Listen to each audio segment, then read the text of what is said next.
Friends, happy evening to all of you.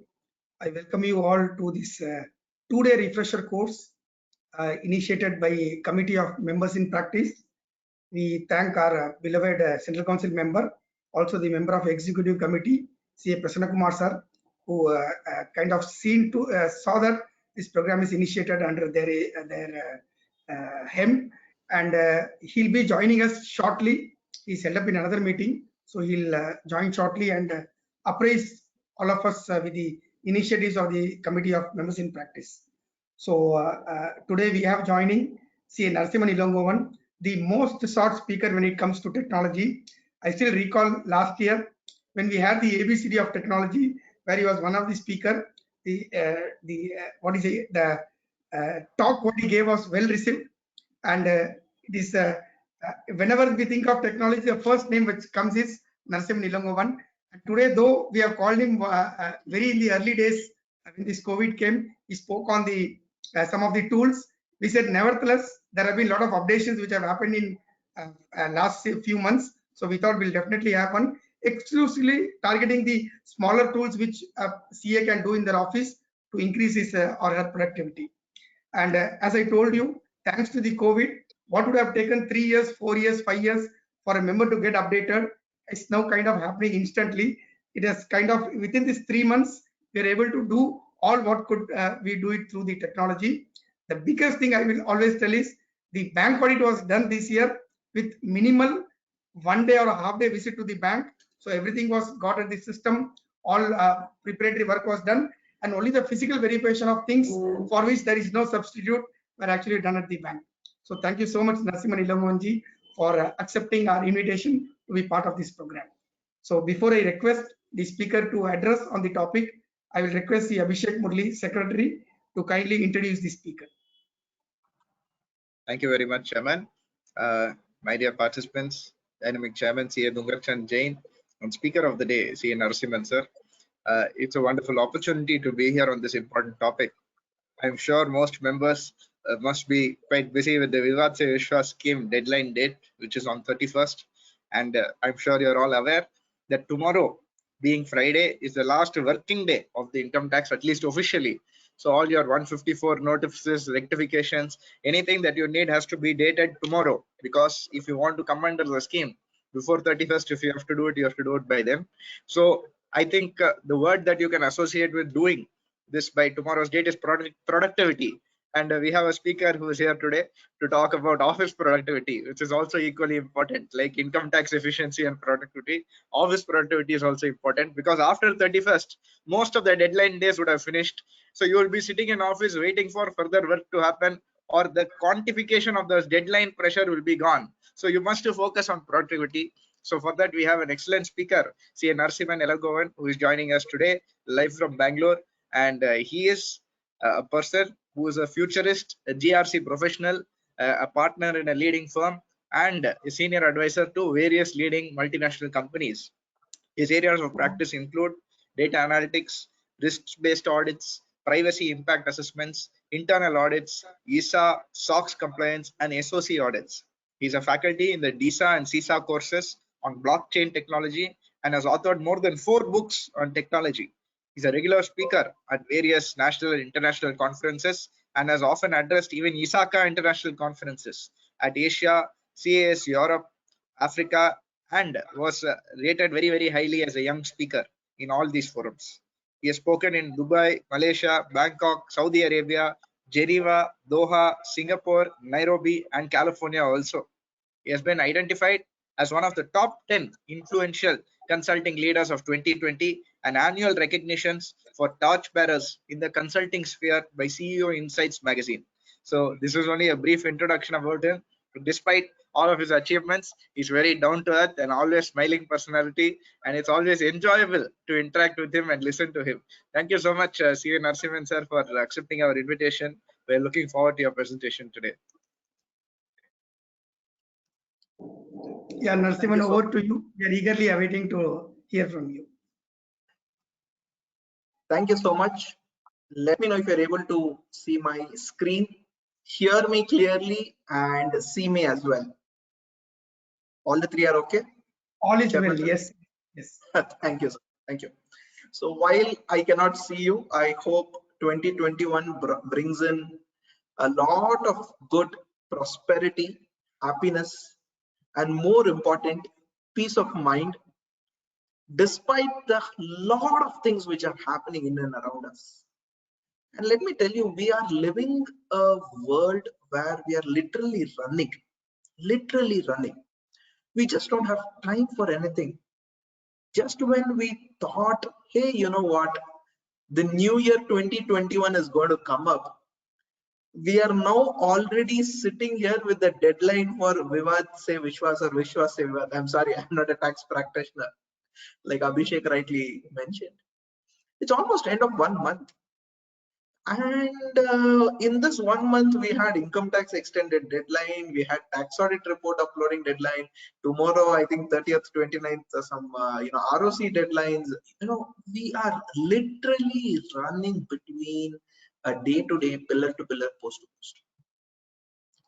Considering this, I seriously think this initiative is excellent at this point in time. And when I say at this point in time, I'm referring to the 2 months which we have to reflect on 2020 as a 2020 and 2021 as a perhaps a financial year. See where my CA firm or me as an individual practitioner, partner, proprietor, what is it that I did? What is it that went wrong? What is it that I can improvise? And lessons learned. And let me reflect that. Can I use technology for the common good? Can I use it to solve my problems? That's my broad agenda. The way I'm going to take you through is, if you have heard me, if you've seen my SIRC presentations earlier, of course, with limited hair that time during COVID. But yeah, if you look into those presentations, I would have spoken to you a bunch of tools, which is available, and those are just a list, a general set of list. In fact, Prasanna Kumar sir will come join us in some time where he'll speak about the committee's initiative, where we have authored, I along with a couple of other faculties from Bangalore, including my mentor Rafiq sir, we have authored a book on how a CA firm can become virtual accounting firm. Okay, and that we talk about a bunch of other tools and other things. Again, my previous version of the one of the books which I had written also had a bunch of tools. So I thought this time what I will do is I will speak about specific tools and concepts, and what is it that you will have to look from there. I may probably pick up just one or two tools depending on time and availability. I will either show a demo or I will show screenshots. And the focus today is not just on the tool, but on the mindset. Because remember one, I read a very nice statement. I'm sure you would be able to understand the meaning of it. A tool in the hand of a fool is still a fool. I was thinking, what is the meaning of it? I'm just trying to correlate it. And then I realized you may have the most powerful machine guns. You may have the Swiss knife. You may have a safety pin. It's all about how you want to use it and when you want to use it. Because many a times to solve complex problems, simple solutions can actually help you out. Many of them come to me and say, sir, I want to learn data analytics. I want to do this. I want to do that. I ask one simple question. Have you explored Excel? 70% of whatever you're asking is already there in Microsoft Excel.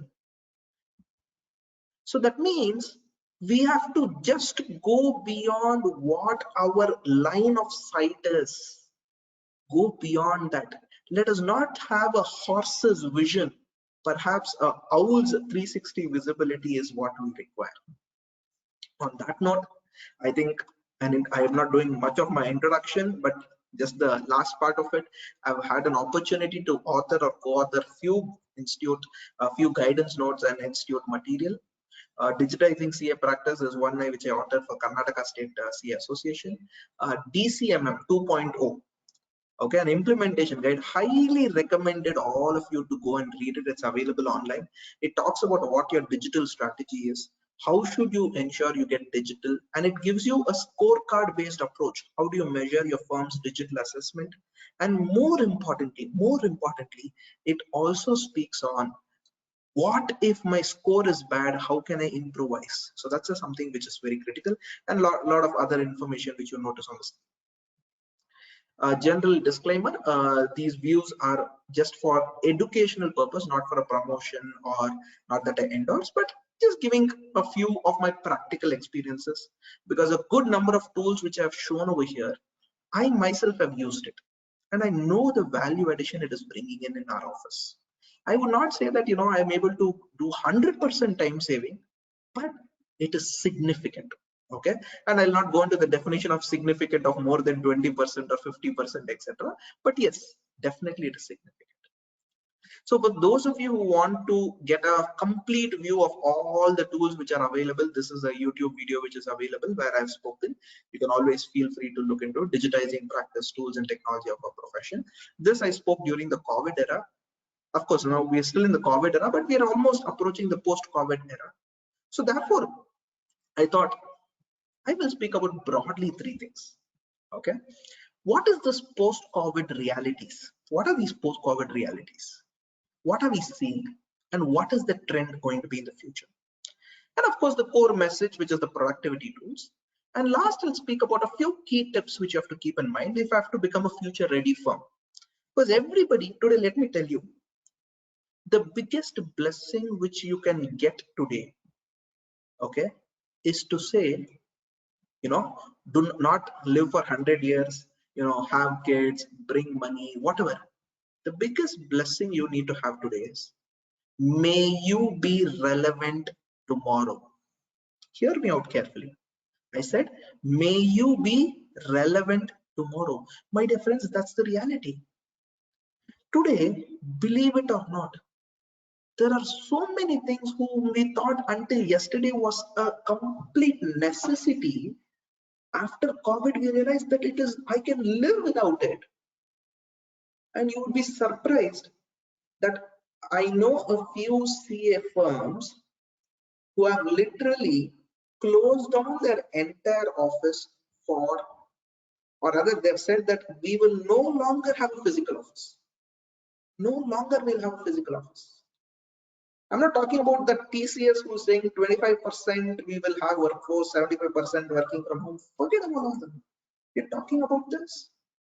So which means the reality today is coming to us much faster. I'm sure you might have thought of technology in that fancy movie or that robot or Indiran 2.0 or the fancy, the US ones. Let's forget about all those. Today, technology is appearing or reaching us much faster than it would have otherwise been. And let me remind you at this particular context, my dear friend, one very important thing. Like how we see the image while we are driving a car, we have a mirror, rear view mirror, right? And we look into that rear view mirror and say, hey, there's one small message. The objects in the mirror are closer than they appear. The same way, if I have to talk from a CA professional angle, the deadlines in the calendar are closer than they appear. If I have to talk from a futuristic angle, the disruption which we are seeing in our profession is far much more closer than it actually looks. And to prove this or to substantiate this, when I was going through a lot of research, I found this one very interesting image. And this one image says everything.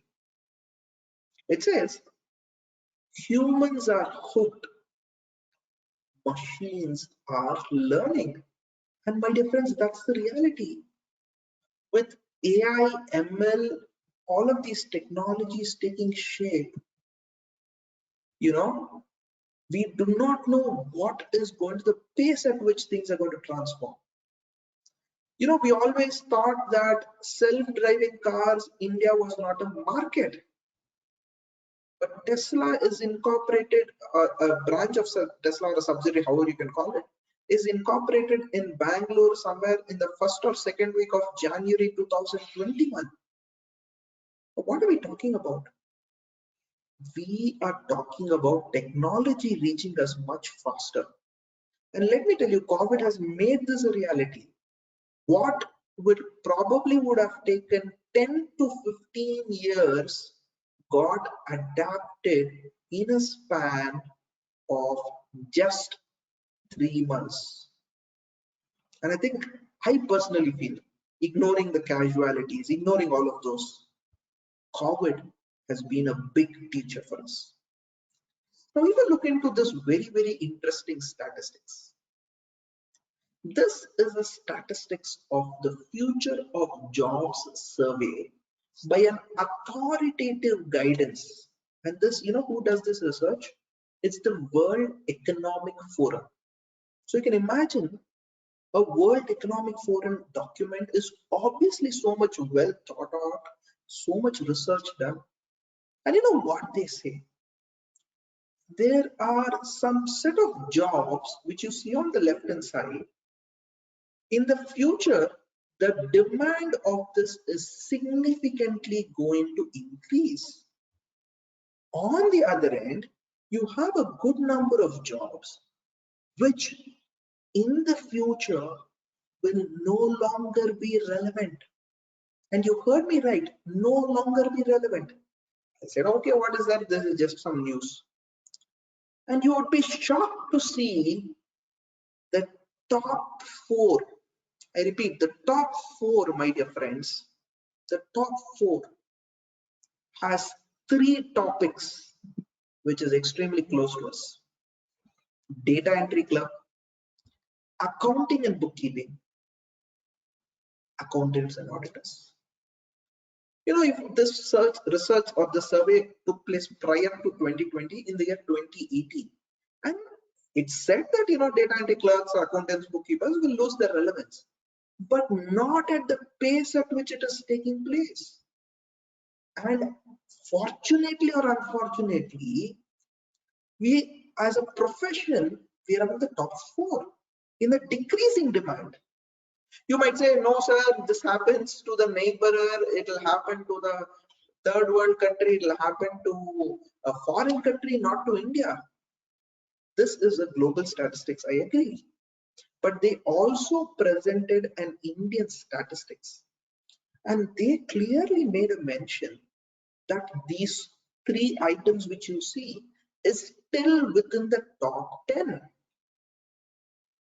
Is still within the top 10, which means if you had a kid who is doing his 10th standard now, and you thought that he would perhaps become your successor of your firm, nothing wrong.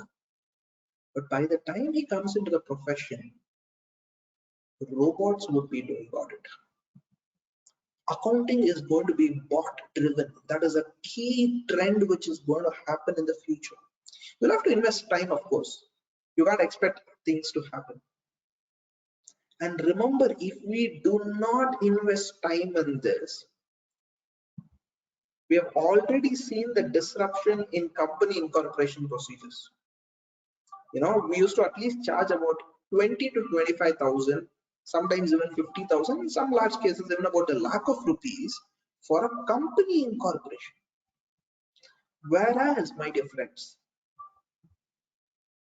today's reality, company incorporation, with all due respect, ignoring all, with all due respect to the entire community, there are people who are doing it at 3,000, 5,000 rupees. Online portals are there. And for that online portal, he is merely an aggregator. He is put in a process, he is put in technology. And when process and technology is there, what more do you require? Becomes all the more easy. This is where you need to realize the difference between the business model of Amazon and that of probably a local kirana store. The Amazon's business model, and I use the word Amazon, I'm just talking about larger aggregators. Their business model is very simple. They build the technology so that the margin which they get from each product is just extremely minute. But the volume they get is massive. So can the CA office of tomorrow be a volumes driven organization? Can I use or invest technology for that? That is something which we'll have to look into it. And if I go a little more deeper into the impact of technology by industry, this is the reality. Audit and accounting, you will find, is the most disrupted. The level of disruption is the highest. Of course, we have other fellows, correct? So the disruption is significantly high. Now that I've scared you enough to hear my presentation for the next hour and a half, let me quickly also talk about what are these exponential technologies which are actually changing. We're talking about sensors, we're talking about networks, AI, robotics, 3D printing, VR, synthetic biology, blockchain. I don't know what are the names. And these are all growing at an exponential pace at which it's actually happening. Now, we heard Bitcoin long back, and today we know what is the price at which Bitcoin is trading. Only if we wish that we had purchased one Bitcoin long back, it was probably less than $1. Whereas one Bitcoin today, you know what is the price at which it's trading. And this is an excellent document which I sort of, when I do an online research, I keep reading a lot of information. I got this. It talks about, it was of course, I think Ernst & Young, EY's research, 2018. They talk about what is it that you need to have as an accountant. And the first column is purely on your analytical capability. Your second column is on your personal skills. The third is on your mindset. Fourth is on accounting and audit knowledge. And the fifth, the beautiful thing, is on understanding the disruption. Today, we need to balance each of these abilities. To a large extent, the fourth column we are experts in, to a large extent. Perhaps second column, over a point of time, we have acquired. It's not something which you can become over a day, overnight. Whereas the first, the third, and the fifth is something which we'll have to ensure we get it. And now that I've set the stage, and now that I know what context I'm going to speak out, let me quickly jump into what is the clear message which I want to give you for today. The clear message, or the message which I want to tell you, is automation, and very important, affordable technology adoption is the need of the hour. Now, why do I use the word affordable? Let me be very, very clear. We are all small and medium practitioners. If you say that bring a drone for audit, it is not possible for us. Neither do we know how to use the drone. Neither can I hire a drone architect. Neither do my client have the capability to, sort of read and understand and interpret. So we need to talk about technology which is affordable to solve my problem. And what is my problem? For that, we need to see what are my productivity tools. I'm going to link both of them to the problem and the solution. If you typically look into our office at a very, very high level, I'm sure most of you would agree that these are the 5 broad things which we do in our office. Accounting, of course, and it is said that in India, this is because I keep on doing some personal research, Google Forms, surveys, etc. One of the surveys which I had done long back, and that it was clearly identified, or I got to know that at least, I repeat, at least a good 70% to 85% of the Indian CA firms derive their revenue from accounting and compliance services. Just accounting and compliance. Auditing is not a major cup of tea for many of them, in terms of revenue share, whatever you can call it. Now, given that is the information, given that is the way in which things are actually happening, we need to address each of these domains separately. What I'll also speak on, and from an auditing angle, what is the technology which we can bring in? From an advisory angle, what is the technology we can bring in? from an office management angle, what is the technology which we can bring into the picture? So with that as a broad objective, I'm going to quickly approach this. So the first bucket when I have to hit the bullseye is accounting automation. Now, many of us keep on speaking about accounting has to be automated. We have to use this, we have to use that. At a high level, these are the three broad things which happens when you automate accounting at a very, very high level. The first is the macro-driven approach. Now, what is a macro? A macro is nothing but a simple piece of software. I repeat, simple piece of software. You can probably say it is a software which is written on a Microsoft Excel, which has the capability to do a series of activities one after the other. Whichever you're doing, it will repeat the same thing for the entire population or the entire set of instructions interfaces. A simple example could be you have downloaded GSTR 2A month-wise from the GST website. The moment you download it from the GST website, you have a bunch of files, you have to sit, copy, paste. You can just use a macro to do that.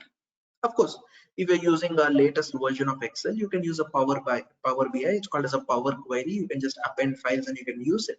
But that's a secondary. But that's a simple function of a macro. Excel spreadsheets to automate tasks which are highly repetitive. And I'm not sure how many of them are aware, you can also embed certain things within a word. A simple example could be this, because ROC compliance, a few of the CA officers are doing. This ROC compliances, which most of you are doing, those, my dear friends, I repeat it, those can be automated because the content broadly is the same. Only a filler or the placeholders will change. And that is possible. Macros. Or you can even use formulas. Second is a very interesting technology which is evolving, and with more and more data, it is evolving only faster. The technology which most of us are aware of, OCR, basically which can read a scanned image or which can read an image.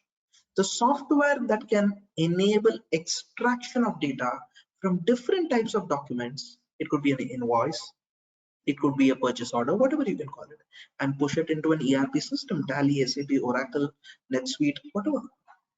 And there are a bunch of OCR tools in the market which is available, but the problem may be it may not 100% work in your favor. The third is a legacy approach, which is, you can call it a one way as a legacy, one more you can call it as a traditional, or you can just call it as a, the third approach for want of better name. It uses a concept called as an API, application programming interface. In simple language, it's a mechanism through which my software and your software can speak with each other. Simple.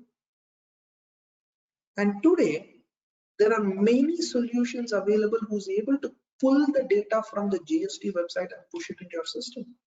Have you ever thought that can I take the entire GSTR 2A, download it, push it into my accounting software, my work is over? For smaller companies, they may have a few bills. So this is basically what we're talking about. And there are apps such as, for example, ClearTax. They have a GST solution. And that has an API driven setup where through the API, you configure a particular GST username and password. One time you need to authenticate it. And through the API, it will pull and give you all the information. And because they are a GST Suvidha provider, you're able to do it. I'm just giving ClearTax as one example. Again, as I told you, there are hundreds of solutions available. We just have to take an effort to start going and searching for it. So that, my dear friends, is a broad perspective of how each of these can possibly come into picture. Now that we have this common automation choices, we'll probably try to see what is it that you'll have to look into any of these tools, and what is the disrupting factor which is actually bringing in the change. Cloud accounting is significantly increasing. Of course, towards a little later after I show you about accounting automation, I'll go into cloud accounting. We're talking about contextual integration. That means only if required, give them the benefit. Only if necessary, bring the integration. It's more like a customization. You know, your requirement and my requirement are totally different. We're talking about connected banking. There's a new concept which I came across probably about a year and a half or two. You know, we talk about banks getting connected to the ERP software. We have never spoken about an ERP software getting connected to a bank. Means what? When I pass a payment entry in my ERP software, the payment automatically happens in my bank. That's the statement. You heard me right. You heard me right. Generally, the payment happens in bank, then we pull it back and then we reconcile. My dear friends, this is the future of accounting and banking coming together. If accounting and banking comes together, gone are the days of BRS. In fact, those of you who are slightly senior in the profession, who have at least spent about a decade or 2 decades in the profession, you would realize by now the requirement of BRS is significantly coming down because we are not issuing checks at all. Of course, there is that bank reconciliation, other things. And when when I do an NEFT transfer RTGS, I already book an entry in my books and then happens. So more or less it is synchronized. Earlier, the number of checks we used to get was massive. And you remember, even I'm sure you'll be able to realize how much time it will take. Then we have the OCR, AI, machine learning, etc. And then we have voice interface. Okay, Google. Okay, ERP software, can you give me this? And we're talking about automation. So all of this, once it comes into accounting, it is going to bring a sea change in the perspective of how things is going to work. And let me tell you, those things are happening. I'll talk about a few Indian companies who are providing that, and also talk about a few other alternatives which are there. It's all left up to you how do you want to explore it. So the first thing which I'm going to show you today is a live data entry automation. Now, why did I choose this? Of course, I spoke in the previous slide about accounting disruption, all of those things. I spoke about cloud. So why are you coming back to Tally? We all know that Tally is a on-premise solution. But considering the reach the software has, the focus is, can I use any add-on tool to automate my data entry work? And that is what is my priority focus over here. So as I told you, I'm speaking about accounting automation. So for this, what we're going to do is, we are going to take up a sample bank statement or a sample case and see how best we can bring in this integration. And please try it out for the smallest. You can try this out for your smallest client within your organization. You can try it out there for smallest client within your. It's easy for you to reach out. How does this work? First and foremost, before, it's not again a solution, it's not just a tool plug and play. You'll have to change your mindset and the process. Let's look into our own office. We have 25 clients, example. More or less each of the client have the standard process. But if I consolidate all the clients, 50 to 60% of the process or the accounting entries what we pass to the client is standardized. Of course, data names are different. The revenue stream is different. But indirect expenses more or less tend to be the same. Maybe the amount of rent may be different, but rent is paid. Interest income, interest expenditure, the amount may be different, but this is paid. So the first thing which you'll have to analyze is, can you in your office bring a standardized chart of accounts for all your clients? I repeat my statement. Can you bring a standardized chart of accounts for all your clients? And what do you have to do? It is very simple. Go to Tally, take about 3 clients, 5 clients of yours, take all their ledgers and export it to Excel. Click of a button, you'll be able to do this. The moment you export, spend half a day. You need not even spend. Ask your article staff to do it. Group all of them by company based on, you can just use simple pivots. Group all of them by the nature. How many of them are indirect expenses? So in my books, indirect expense. In my books means client A books, indirect expenses. You have fuel. Another client books, indirect expenses is just petrol. One more client is just petrol charges. Can I synchronize all of them? Step number 1. step number 2. The moment I synchronize all of them, the next time a new client comes, before even you start doing the tally data entry, you automatically choose that this is my chart of accounts. To give you an example how the chart of accounts looks like, this is what I'm going to present to you. Let me know if you're able to look into this particular screen. Just give me a minute, and this is how it looks like. A simple chart of accounts. It says what is the group name, what is the parent name, and what of course is the primary group. It says what is the name of ledger, what is the name of parent, opening balance if you have any. If you don't have, you can just ignore it. Now imagine I had a statement like this. All that I will do is go to tally and happily go and create a new company. What is the company I'm going to create? Let's say SIRC. Okay, and for simplicity's sake, I will choose the financial year 2017 because I'm not sure which year the books were. I'm not able to recollect, but let's just choose a year. And I've just created this account. A very, very simple tally process. The moment I've done this, I know my company is created. But the next thing what I'll do is I'll immediately jump into this particular Excel sheet, which has the standardized chart of accounts. And if you believe that, sir, I don't want to have a standardized, I don't want to develop, okay, no problem.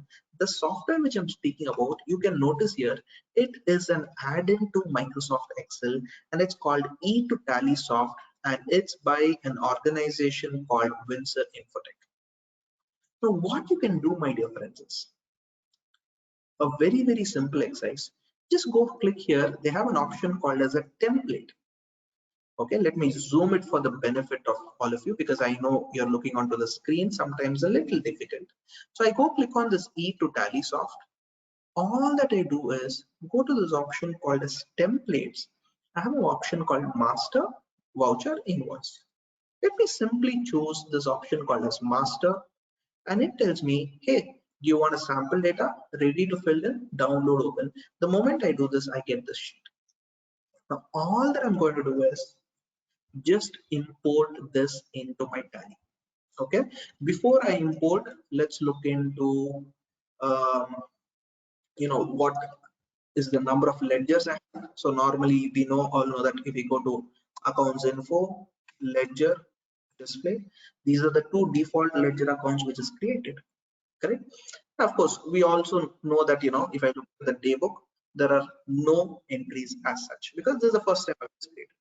Now what I'm going to do is jump into this tool, go to the software and say, hey, can you sort of import this for me? And I'm going to say, please import the masters. So this software comes up with a small add-on, and the reason why I somewhat am in love with the software is it makes it very, very simple. It is a step 1, step 2, step 3 approach. Do you notice here? Step 1, do you want to import or alter? Step, again, in that function, step 1, do you want to go for accounting or inventory? Step 2, what is it that you want to import? Step 3, do you want to validate the data? So it is giving you all the basic things. And in case you've forgotten, click on a quick tip. It also tells you what to do. And the beauty is, it is in a spreadsheet software. So all that you will do is go and click on say okay. Okay, so I'll have to select the type of validation. So I will just say mandatory data, or you can choose with tally data because mandatory, the minimum checks it will take care. If you have an existing data, you can probably choose with tally data. So let me quickly run this, and it says data is validated. It's fine. So I will go ahead and import this master. Okay, so the moment I go ahead, so I finish my validation just for a verification. Now that I've validated it, let me quickly push. What is it that I want to push? Groups, ledger, and voucher. I need not explain what each of them are. You are best in that. So let's quickly run this. It says this is the company opened in Tally. Do you want to proceed?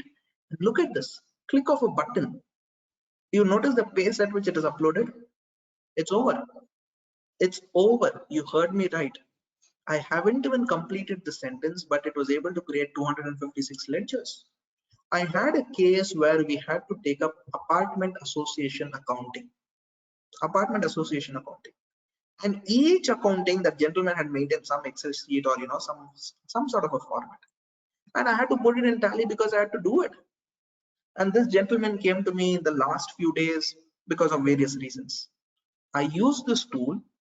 I was able to do this entire job in a span of about an hour or two. Of course, because the reason why I said hour or two is because I need to streamline the data, get it into shape.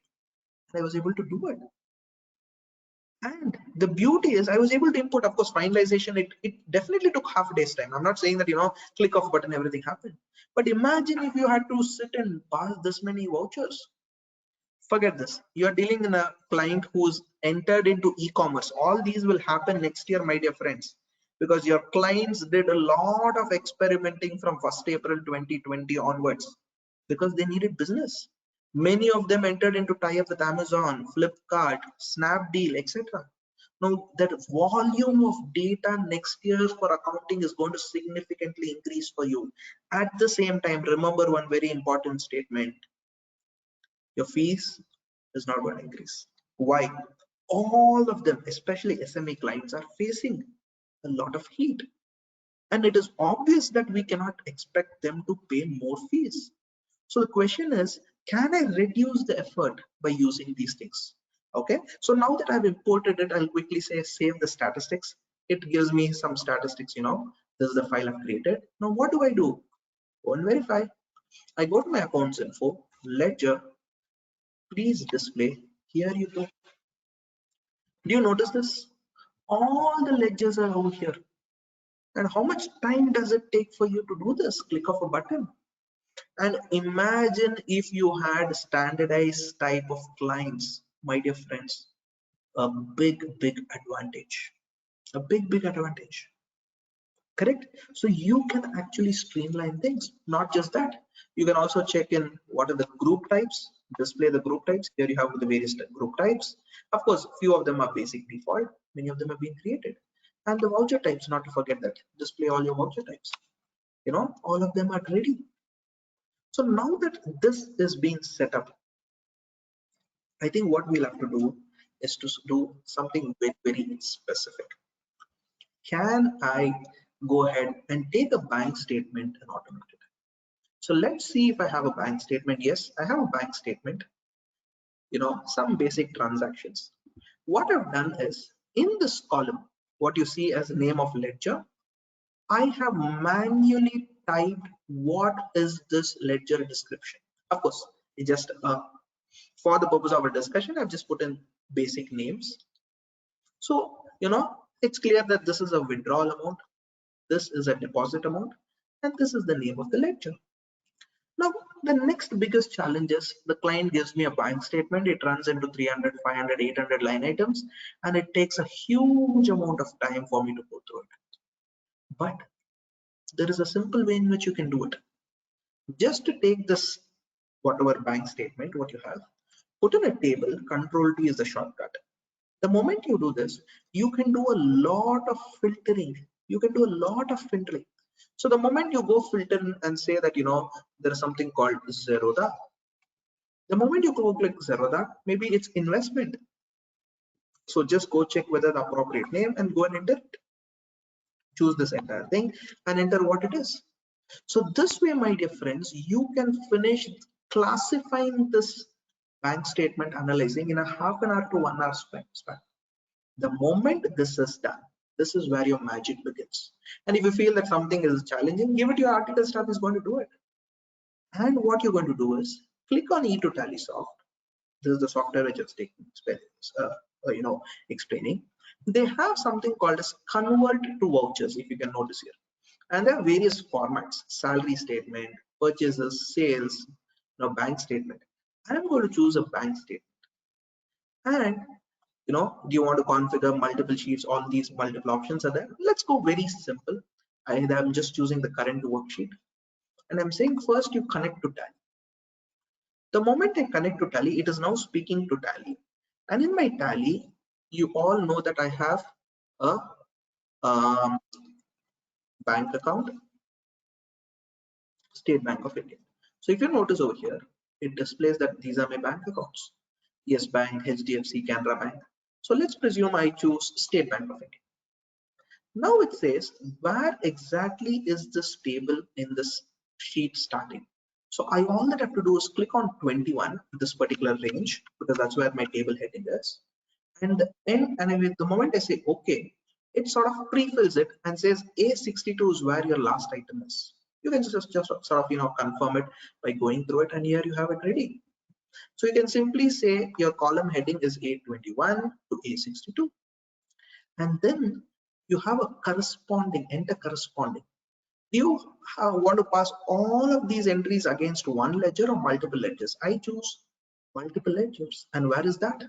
That is my last column, the name of the ledger. And if you notice, step 3, automatically the date, check number, reference number, all of them have chosen. Debit and credit column, some bank statements have it in one column, some of them have it in two. Deposit amount has come here, withdrawal amount has come here, voucher numbers, transaction type. All that I have to do is convert this data. The moment I convert this data, the first window you notice over here is statistics. So it says that this information is converted into statistics.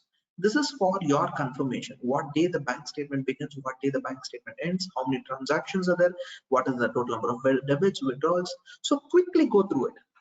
And once it is done, you have this, in the software's format. Now here you click the magic button, preview vouchers, and there you go. The entire bank statement is converted to journal entries. My dear friends, the bank statement 1 lakh is always the bank, either HDFC, SBI, Axis Bank, ICAI, whatever it is, that's the statement. And look at the beauty, the narration, entire thing is copy pasted. And all that you will do is save this. It'll of course take a minute. It will save this. Data has been exported. Do you want to open the file? Obviously say yes. So here you have. So this was your original bank statement. This is your input format. The columns in red indicate that they are compulsory, and you have the data ready. Now what am I going to do? Very simple. Go to the software once again. Now that I've done the convert to vouchers, I will import to Tally the vouchers. I'm just showing a few options because I cannot show you the entire tool as such. You can always go ahead and explore. And all that I'm going to do is, hey, go ahead and upload it. Let's see the magic. It says, do you want to validate? I say yes. Please go ahead and validate it. It's validating the ledgers. Okay, it says the trans ID vouchers number, you have to import it.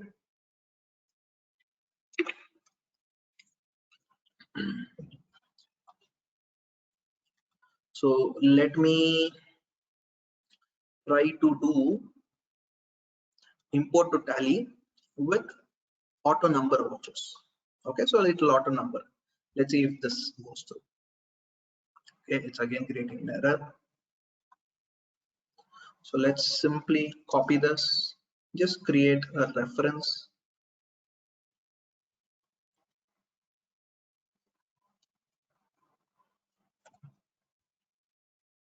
I'm just creating a very basic index.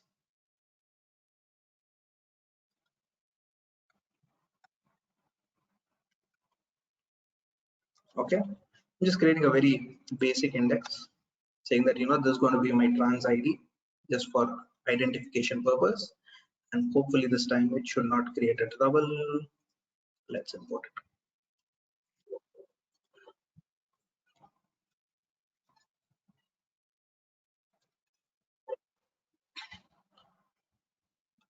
Okay, so I think it's creating a small validation error. Let me copy paste into a different spreadsheet and see if that works.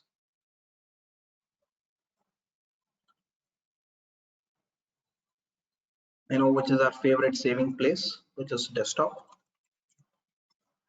So let me just save it as SIRC import.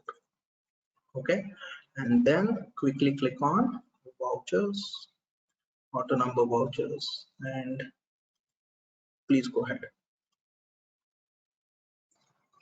There you go. So I think you had to shift it to a separate spreadsheet, and there you have the answer. Imported 41 files or 41 journals in one go. Imagine a bank statement which has about 5,000 transactions. How long does it take? This is all about click of a button. And you want to validate it, happily go to your SBI ledger. Sorry, I think it was State Bank of India. Okay, I think I have to choose the respective period. It was 2018, and there you go. And there are a bunch of entries passed. So this, my dear friends, is the first thing which I wanted to take you through, which is Tally data entry automation. So what all can it do? It can supplement your powerful features of Tally with simple options of MS Excel. Who can use it? Anybody who are using accounting, business owners, assurance providers, anybody. And how do you use it? You have module wise functions. And when do you use it? Importing of that data from Excel to Tally. Now, I have a specific format. Can I use it? Yes, that is also possible. You have a customization feature. And the next time you need not do additional features. You just say, hey, choose this template, automatically it decides to choose it. So that's how much you can bring it. Now, a few tips when you are implementing this. I was fascinated by this. A couple of years since I've been using this, I requested one of my staff to do it. And what had happened was my colleague messed up debit and credit. Of course, now some validation functions are there in this utility, but yes, he was a first year intern, and I told him automation this that. He was excited and he did it. Luckily, I had taken the Tally backup. So I was able to restore it. So few tips which you have to look into it. Tip number one: do not give it to your first year interns. Okay, it is not advisable. Because not that they are bad, they just require some time to get used to Tally and accounting. So give it to a senior professionals. Tip number two is see if you can give it to a person who's able to not just understand merely accounting, he's also able to understand the logic. Because if a group gets classified somewhere else, he should be in a position to understand that. So maybe a second year or third year intern makes a lot of sense. And please try it, take a backup, try with tested data. Don't take your biggest time for automation, always do the smallest one. So that is something which I wanted to show you. I think I've given you the live demo. So that's on E2 Tallysoft. The next tool which I'm going to spend some time is Zoho Books, a cloud accounting tool. Now, frankly speaking, I'm fascinated by the way this company has grown over the years. 1996, I think, maybe, or maybe around that 96 to 2000 era. A person let goes, his nicely whatever job he has, or probably an entrepreneur wants to get started and comes up with a lot of aspiration and he's able to bring it. And 2 days back, the founder of this company was awarded the Honorable Padma Shri. That's a very interesting. And the best part about this company is they are a multi-billion-dollar company today. Not even a single rupee has been funded or has a VC capital, etc. And one of the first large SaaS-based companies which India can boast of, Make in India company. Okay, so that is something which I found this company very fascinated. It's always nice to use Make in India products, right? You feel a little nice about those products and solutions. And let's see what this Books is all about. Anyways, Books is, I'm just using it as a concept. There are hundreds of other solutions available. Let's talk about what the future is. See, your customers today pay with multiple platforms, typically your digital partners. They are need for you to send automatic reminders. Hey, you know what? The invoice is not being paid. And you also need to sort of track it. When do I think I will get the payment? What is the expected date of payment? My cash flows. Forget about your clients, sir. Look at your own CA office. Do you think these things are possible? It is possible today. This is all an invoice module configuration. As long as you have configured the invoice module, you will be able to do wonders over here. Step number one. The second part of it. Can I create a portal for my own customers? This is totally optional. Either your customer or your customer's customer. You're doing the accounting, you want to create a portal, whatever. So is there a sort of a self-service portal where he clicks on, you enable, Just enter username, password, log in, make the payment, it's over. Can I interact with customers by giving and sending quotations? Or can I sort of get instant reviews? This depends on the models in which the business work. Now, these things, my dear friends, are possible. You'll have to see whether your cloud-based tool has those facilities. And cloud-based tools are having these facilities too. I've just taken Zoho Books as one example because I find that they have a bunch of features which many of the cloud accounting tools may or may not have. So I just thought, let's consider one with a benchmark tool so that you're able to get it. And this tool is pretty handy. Just go ahead and use it. I've been using it. So can I create purchase orders? Can it convert bills into seconds? When I created a PO, I just click on convert to bill and my bill is ready. And fancy templates, which I totally love it. Can I use them? A bunch of templates, and I'm not sure how many of them are using these fancy interactive templates. If not, please go ahead and start using it. My invoices are colorful. I didn't want to make it too boring. Okay, the least that I could motivate my client to sort of make a payment for me. And the beauty is, every 1st of the month, every 5th of the month, every 10th of the month, my bills automatically goes. Recurring invoices, weekly, monthly, quarterly, yes.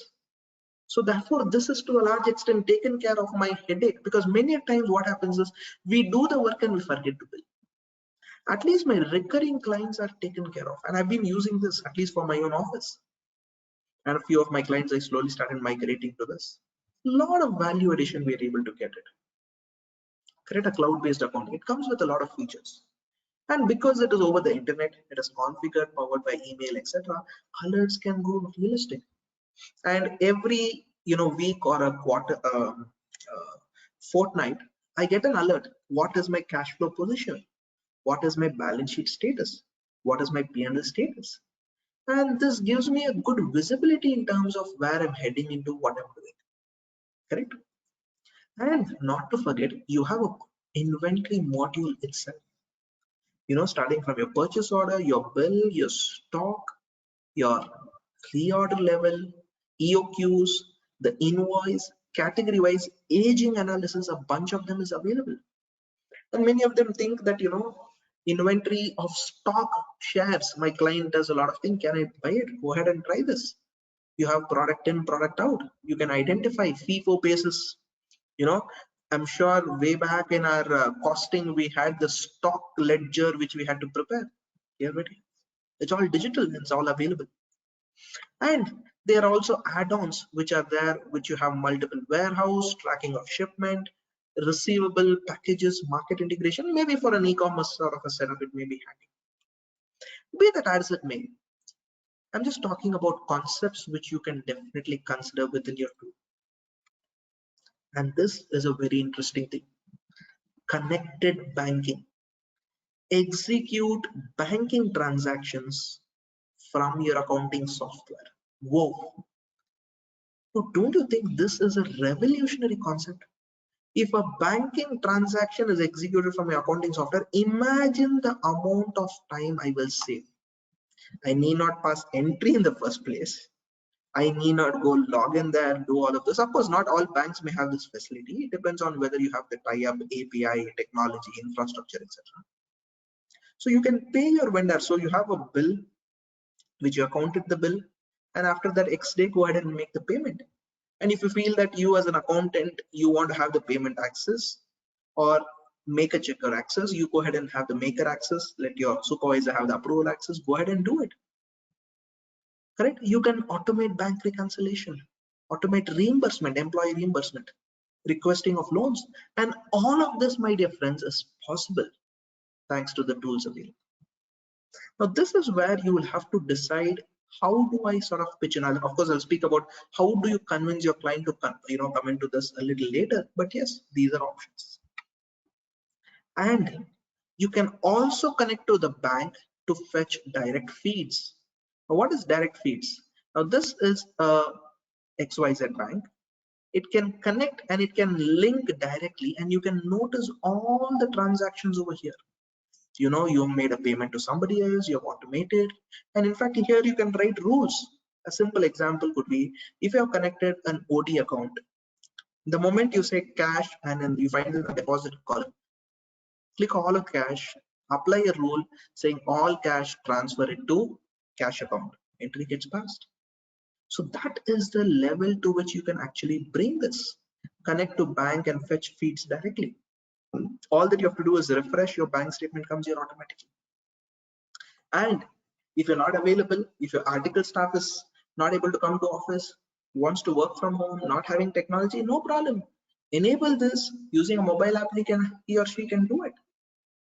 That's the reality, correct? So that's where your books getting connected with the bank brings in a lot of course, not just this, they can also bring in, I think, credit cards. That is again something sometimes we miss out accounting, or we have a lot of difficulty in tracing a credit card and all those things. So this becomes easier. And there is also a feature or a move towards a zero data entry. And when I use the word zero data entry, talking about concepts of auto scanning documents. Scan the document, entries get passed. You have feeds which can come from the banks. I think we already spoke about it. So therefore, there are a bunch of these features you can go ahead and explore it. The data gets automatically synchronized. And not just that, the beauty is this: GSTR1, GSTR2, GSTR3B, of course 2 subject to whatever is available and notified. GSTR2A is of course coming from the website. There are a lot of integrations. So can you just pick up this information, go and punch in over there? Correct? So you can easily file your GST returns as well. Correct? And we have this new return forms, and of course I think this has been deferred. But whatever is this form, that RET1, whatever, Annex 1, etc., all of them are available. Just go ahead and just start applying this. And the beauty is it gives you insightful reports, graphs, images, charts. It tells me what my outstanding debtors are. At least I am able to track whether my clients have paid my office on time, or is it coming late. Of course, there's some bit of discipline which has to be there. Client may have paid, you might have forgotten to account it. There has to be some amount of work which has to go there. But yes, if that happens, imagine how much time we save. Correct? And remember, there is always this added advantage of customization and automation. What is the customization? You make it to the way you want it. The fields you can customize, the view you can customize, the status, the link. You can create a link for your client, or you can create a link saying that, hi, I know that it may take time for you to make a payment. So here's the link. Click on this link, make the payment. You will get the money. Alternatively, you can bring in that automation, workflow rules. Okay, if all of them are passed on the 30th of the month with this is the amount, it should either go to ABC account, salary account, whatever. Email alerts. You can get app-based notifications. You update your fields. You have the webhooks. Webhook can actually pull the data, push the data, and do a lot of these things. In fact, they also have integration facilities. And you can literally do accounting on the go. Mobile. Sometimes, when I'm traveling, I just go through my Zoho Books account, quickly click what I want to do and finish it. Correct? Just for a few minutes I have. Or, morning breakfast is not ready, and I have a few minutes on my phone, so I just quickly reconcile my bank balance between yesterday's and today's transactions, at least for my personal purpose. Correct? So there are a lot on bunch of these things which are available, my dear friends. The question is only, can I go ahead and use that? And not to forget, there's a huge amount of integration with various parties. So that, my dear friends, are the features of cloud-based accounting tools, and there are definitely much more tools. Okay, a few of them Indian owned, few of them are global. I would leave that to you explore. I cannot say this is the best, that is the great or whatever, but fairly I've noticed that Zoho Books has a good consistent set of features, and of course it's an Indian product, correct, and a Make in India initiative. So that's something which I wanted to speak on the cloud-based. The third bucket, which I'll probably spend some time, is on the accounting bit of it, or rather the automation bit of it, and this is powered by robots. Maybe a little difficult for smaller firms to get started, but you can definitely see the value which it can bring in, especially where you have a series of processes to follow, and you know that every time whatever you do, the process is more or less the same. So RPA platforms were created with the sole purpose of making automation so easy that an individual without a programming language could just go ahead and apply by not developing a software, by using the existing software. In other words, if you're using an RPA, you will continue to use the software which you're using. You will continue to use the Excel. You will continue to use the Tally. You will continue to use XYZ tax software. But what you will do is, once you trigger the RPA, it will go pull the data from one place, push it in one more place, pull it from one more place, upload in one more place, send an email, and this it will do it for all clients, all invoices, all purposes, etc. And without even modifying any of those or underlying script or something. So the beauty of an RPA is it is a macro which can run on multiple applications. Just to give an example, it's more on a hierarchy perspective. So general automation RPA, you have Blue Prism, UiPath, and Automation Anywhere, extremely good standardized solutions which can optimize. Then you have the integration platform, Workato, MuleSoft, these are just a few examples. There are a bunch of others. And then you have the foundation underlying software such as Oracle, NetSuite, SAP, or just the Oracle system, or for that matter even Tally. All that you do is use them to sort of solve the problem. So to give you a demo, because obviously RPA solutions, it may take more time, so I just have a sort of a small image which I can, or a clip which I can probably show to you. It obviously has no audio, but look into it, you'll be able to understand what it can actually do. Okay, so I have an Excel spreadsheet which has the basic journal entries, and of course I have Tally. This is using the Zappy. Zappy is another RPA solution. So I have a basic entries, debit, credit, access bank. For want of better information, I've put everything as suspense account. And if you notice over here, this is the chart flow. This is the flow in which your transactions or activities should happen. What should happen now? What is next? What is the purpose? How it should work? I have my Tally ready. I open the accounting vouchers and I go to this accounting software and click on the start icon. And you notice that each of that green or whatever is the completion of the phase. And here, let me remind you, I am not passing any entry. The RPA solution is automatically copying from that Excel sheet, pasting over here and passing the journal entry. Please note, it is quite similar to the way in which you are doing accounting. Very, very, very similar. That's exactly the way in which you do the accounting, correct? You open, of course, here I've put everything as suspense account. You can put the respective ledger. So remember, a robotic process automation replicates what a human being does. And imagine you have 500 line items. This will go ahead and keep on passing the entry. That is an advantage as well as a disadvantage. Advantage because it can keep on passing the entry, save a whole lot of time. Disadvantage, certain things cannot happen in the background. It will operate as though it is all, happening right in front of you. So the same procedure it will typically follow. So that's one of the challenge which you'll notice, but nevertheless, you can definitely go ahead and give it a try.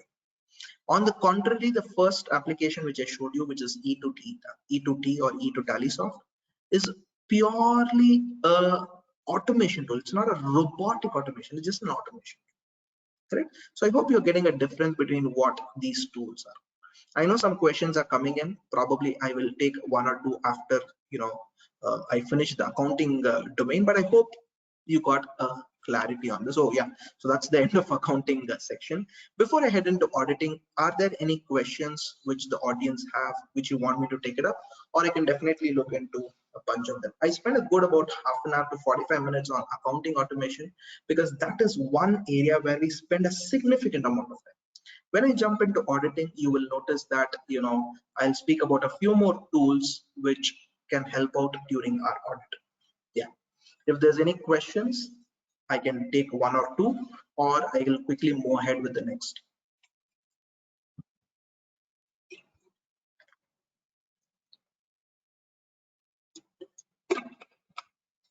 I will just check if there are any. Sure. One question has come from CR Sriram. Does Zoho Books provide for maintaining multiple companies? So yes, okay, let me answer it this way. There is no CA module as such. I think it's under development, a CA dashboard or an application. But yes, you can do accounting for multiple companies. You just have to log in and go ahead and do it. But please keep in mind, all the cloud-based companies are charged on a per company basis. So if you choose, let's say 3 companies, you need to pay 3 companies multiplied into per company, whatever is the cloud rental space. Unlike a Tally, which is a standalone license which is sold for once, and whether you want, you renew it, or you can probably ignore it. So the model is a little different. It's more a Tally is more of a capex driven model, whereas Zoho is more of a revenue driven model. And there are some exciting offers for chartered accountants because Zoho has a tie-up with our ICAI. They entered into an MOU. You can visit the committee's website. You will get some. Yeah, next is by CA Naveen Kumar. Can we use Tally with 64,000 SKU in retail? 100% possible, but remember, Tally, what will happen is it will get hung up. You need to upgrade to Tally server if that is the case. Okay, when you upgrade to Tally server, the volume of data which it can process is significantly higher, and Tally server requires a different type of a licensing. It requires a database and other things. In that case, what happens is you can do it much more faster.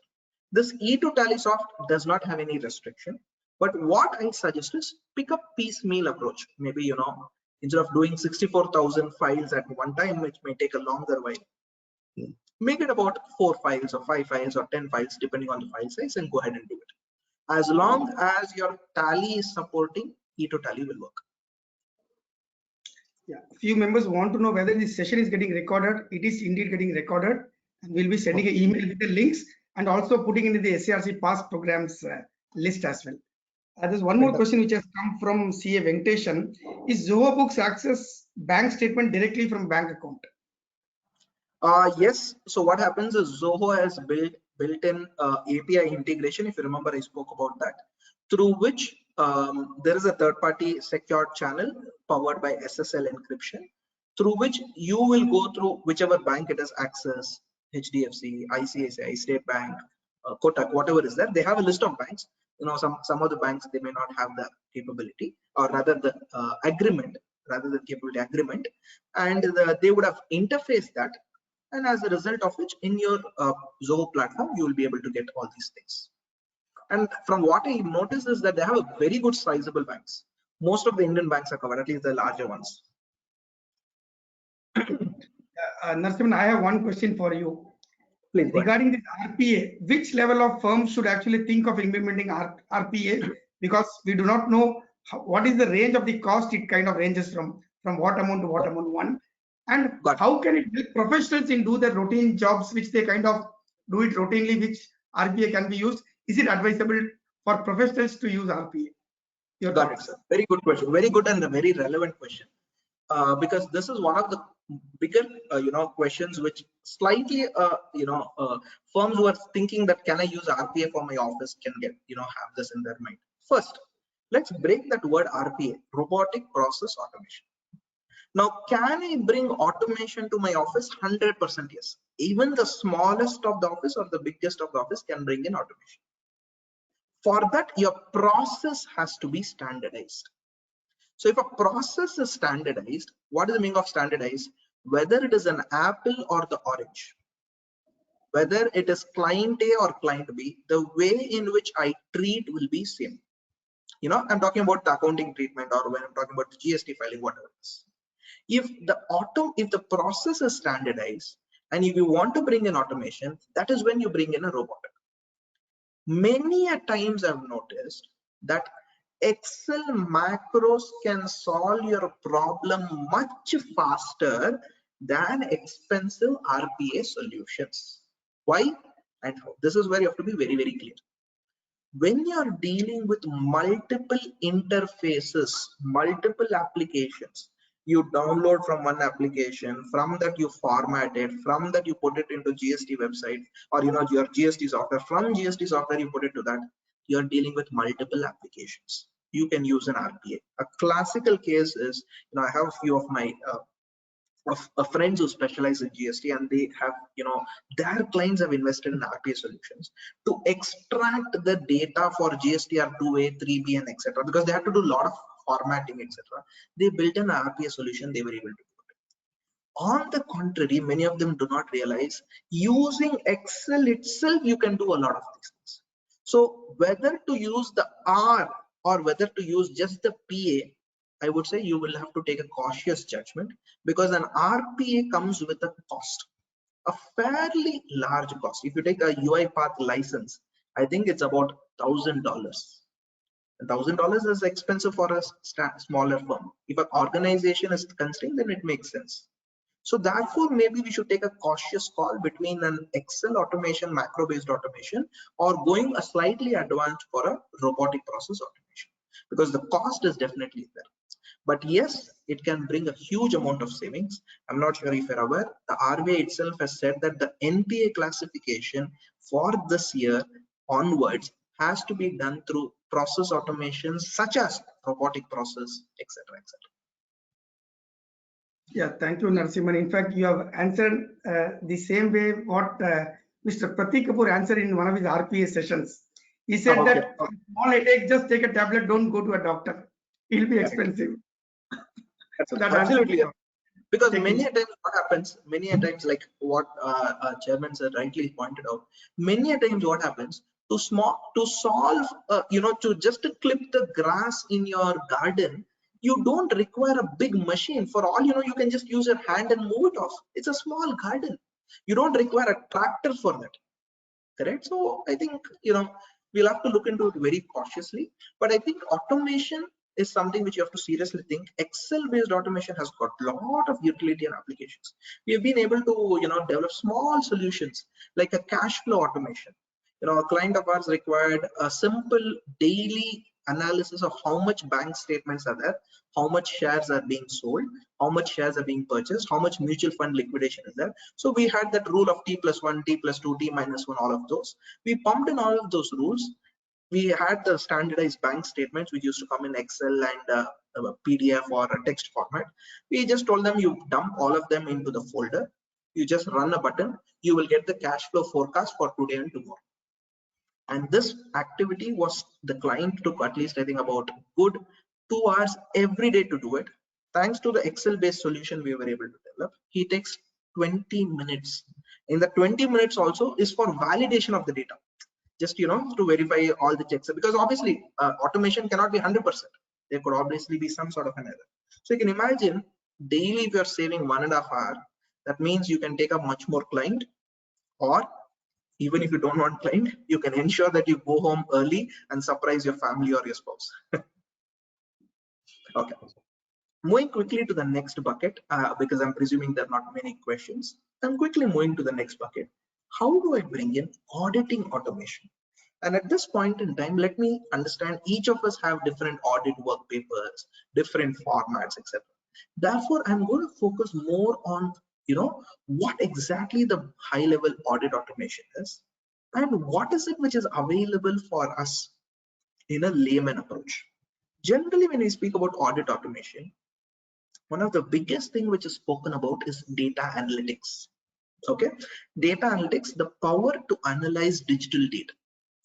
Now, where we are heading to, this one interesting, a white paper by Deloitte. You can go ahead and download it, which talks about automation in audit, etc. They speak about what is the degree of automation. They start with foundation, basically integrating the data. Simple language, bank statement, Excel.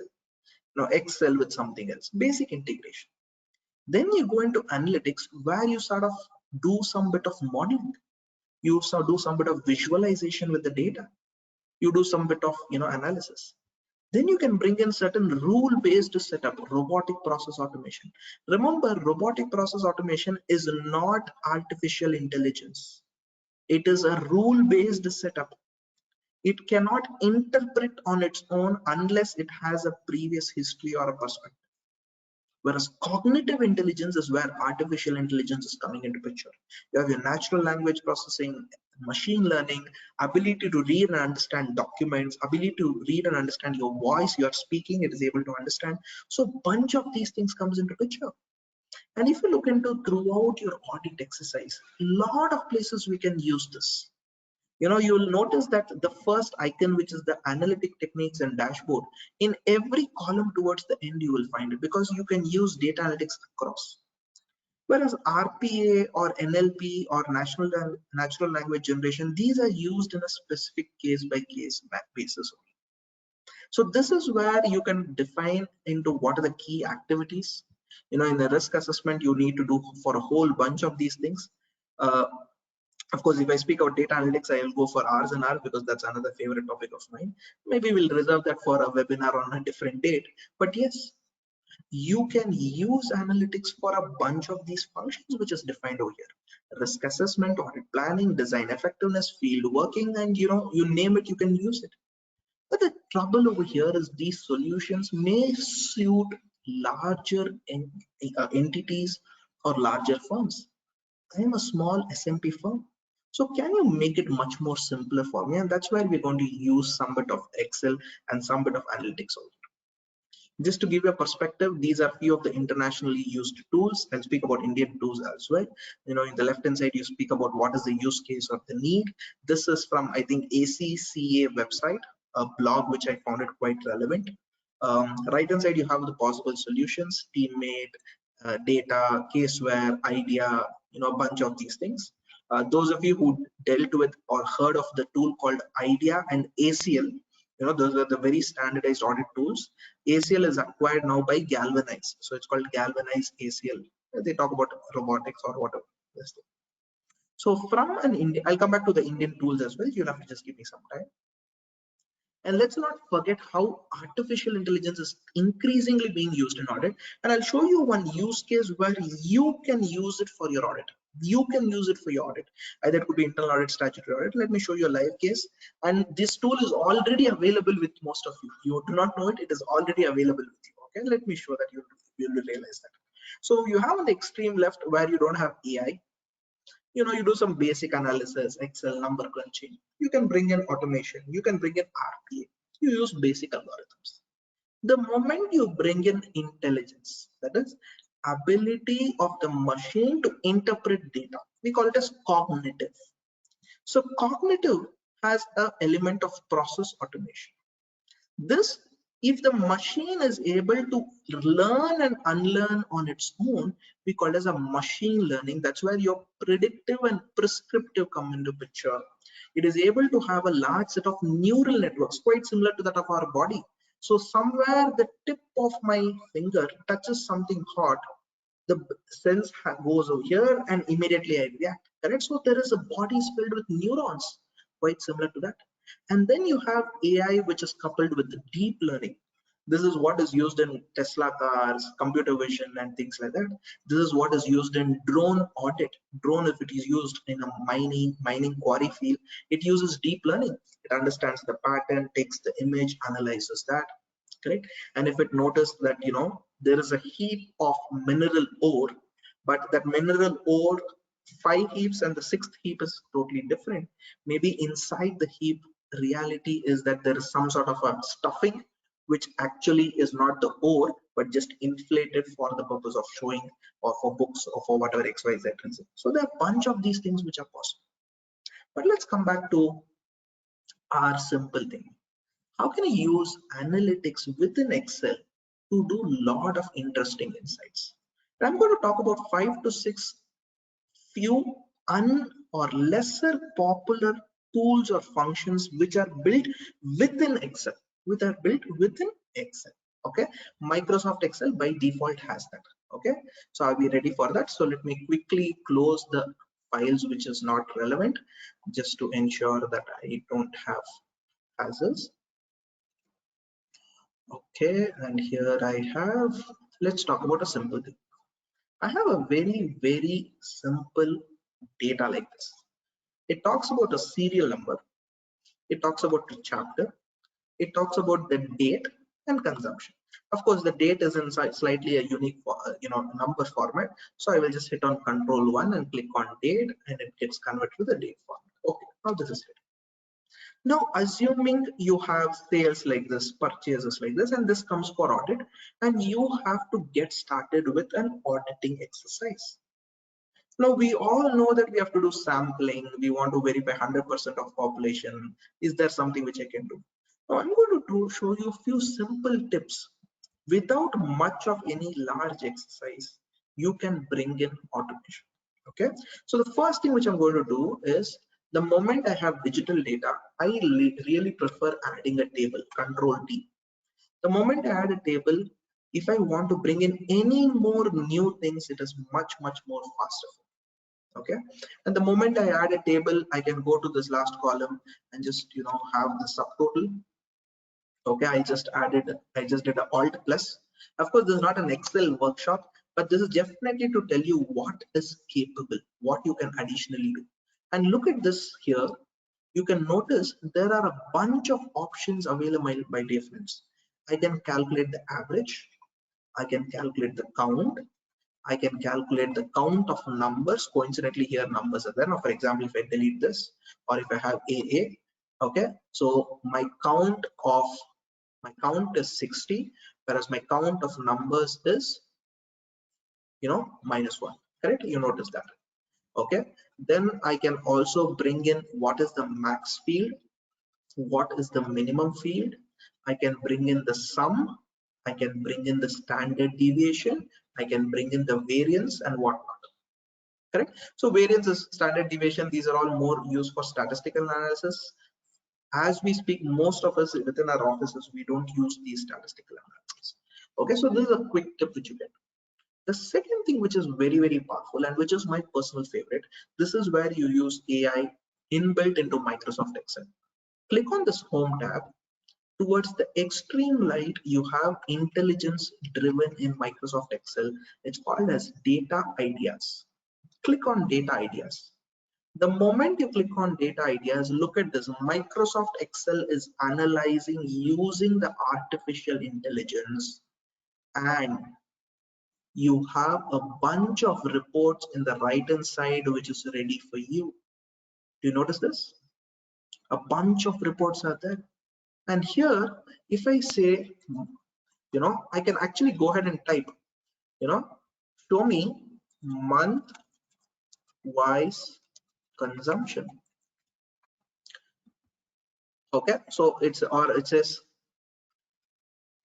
consumption by month. Correct? So it says consumption by date, consumption by month. It is able to give me some realistic information. Or if I can probably just say chapter whose total consumption is higher than 1100, here it is. Chapter whose total consumption is higher than, let's say, 500. It is loading answers for me. Look at this. Look at this. How quick and crisp and precise this is. And I have not done any rocket science. All that I did is I requested this data ideas to come forward. Correct? And you can do hundreds of these things. You can just write this code you need to know. For example, bottom 3 chapter by total consumption. So this is there. So instead of bottom 3, just replace with top and just enter. There you have your answer. So this is my top 3. Now you are literally, this is where this is what is called conversational analytics. You are telling your tally, hey, you're telling your Excel, hey Excel, can you show me this? Hey Excel, can you do that? Hey Excel, can you do this? Correct? So that's where this comes in as a very powerful feature. And many of them are not aware of this. And the beauty of this is, it can do lot more analysis on its own. Lot more analysis on its own. So let's say I just close this again, I click on this ideas. It again does this. Let's see what it has. And it gives me some interesting chart. I don't understand what this chart is. But if I click here, it says consumption shows a repeating pattern. I am 100% sure whatever analysis I did, I would not have been able to identify this pattern. Look at this pattern. There is a pattern which goes upwards, downwards, comes down, upwards, downwards, comes down, upwards, downwards, comes down. And those of you who analyze the stock market, you might say this is how the stock market is before COVID, post COVID, all those stories. But you can give any definition, my dear friend, but this is the pattern. Now your focus is, hey, there is a skewness over here, or there is an increase over here.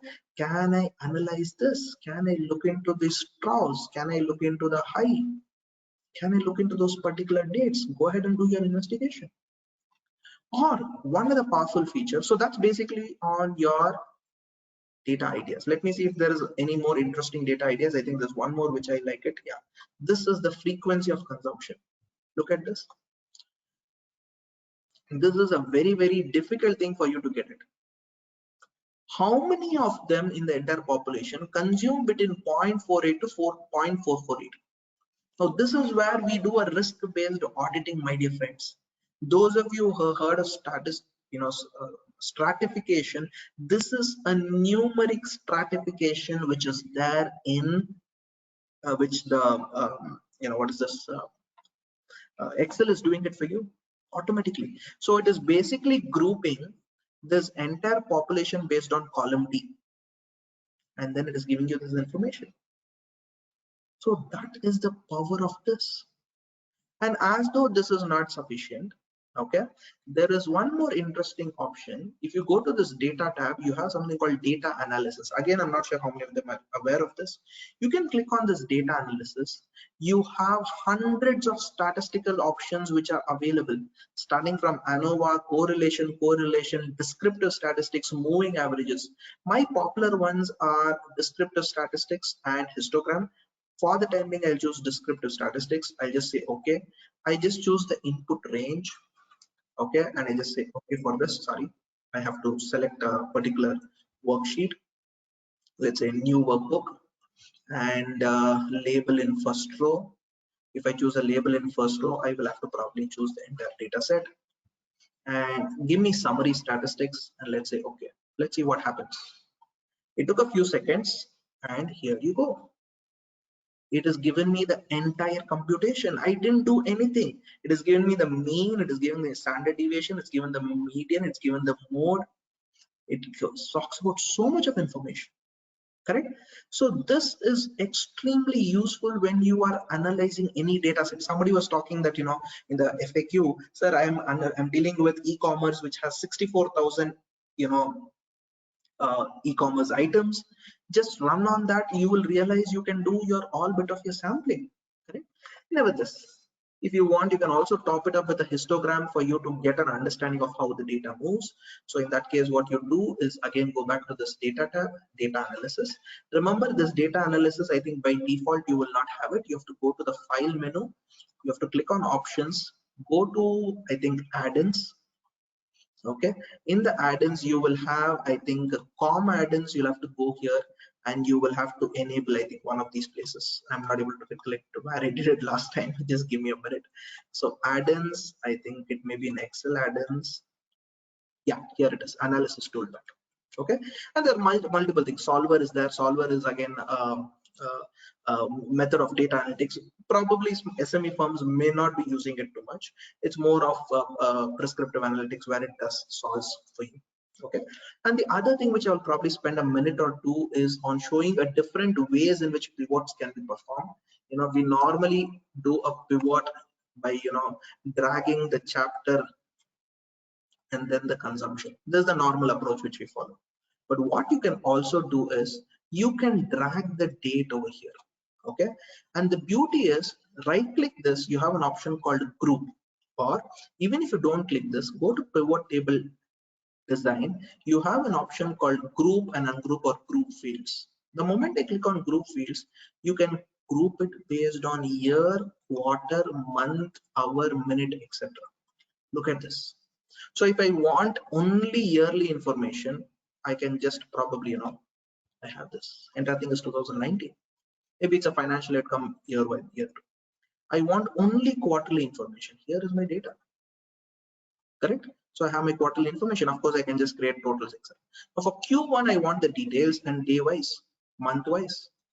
Now look at this possibilities which I have. And the beauty is, okay, I realize that year doesn't make sense. Quarter, I will pull it over here. And I do not want the date. Just go ahead and remove this. Interesting. Now I get the visibility of the entire thing. And as though this is not sufficient, the same pivot, you can run it in different shapes by dragging the consumption in the row as well as consumption in the value, and right clicking this and clicking on group, and you can say, hey, you know what, 0 to 6, create 6 groups. And this, my dear friends, is stratified numeric sampling. Now you can decide that what is the volume at which you want to investigate. Double click on this. You can just choose the word rand is equal to rand open close. You have your random values created, paste special, and just create, or just click on number filters, or just say top 10 or whatever. Here you have your first set of sample random data. Now this is stratified random sampling. Stratified random sampling. You're stratified based on the numeric capabilities. So like this, hundreds of things are possible. This just to tell you that Excel itself is an extremely powerful tool. We just have to probably use it in the right place. Of course, again, as I told you, this is only an overview to give you a heads up. I can go into each of this domain for hours together, but yes, considering the interest of time, I want to do an integrated approach. The next thing I'm going to do is using a data analytics software.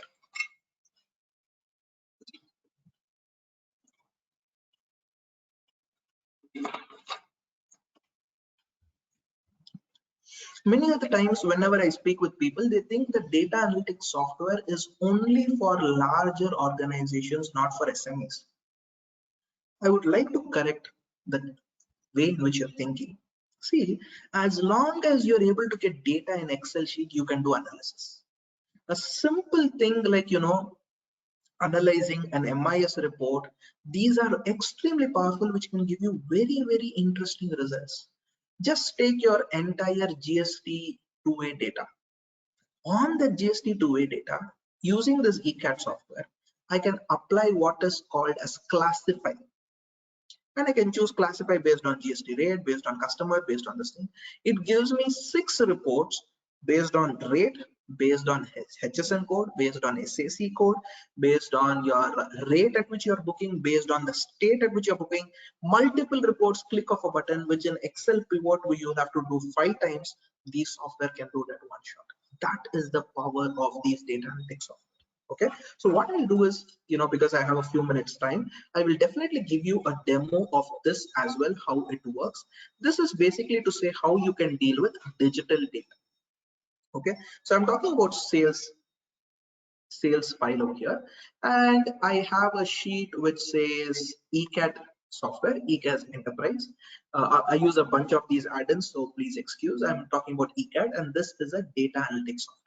It has a lot of features, starting from cleansing the data, grouping the data, analyzing the data, investigating in depth into the data, documenting the data.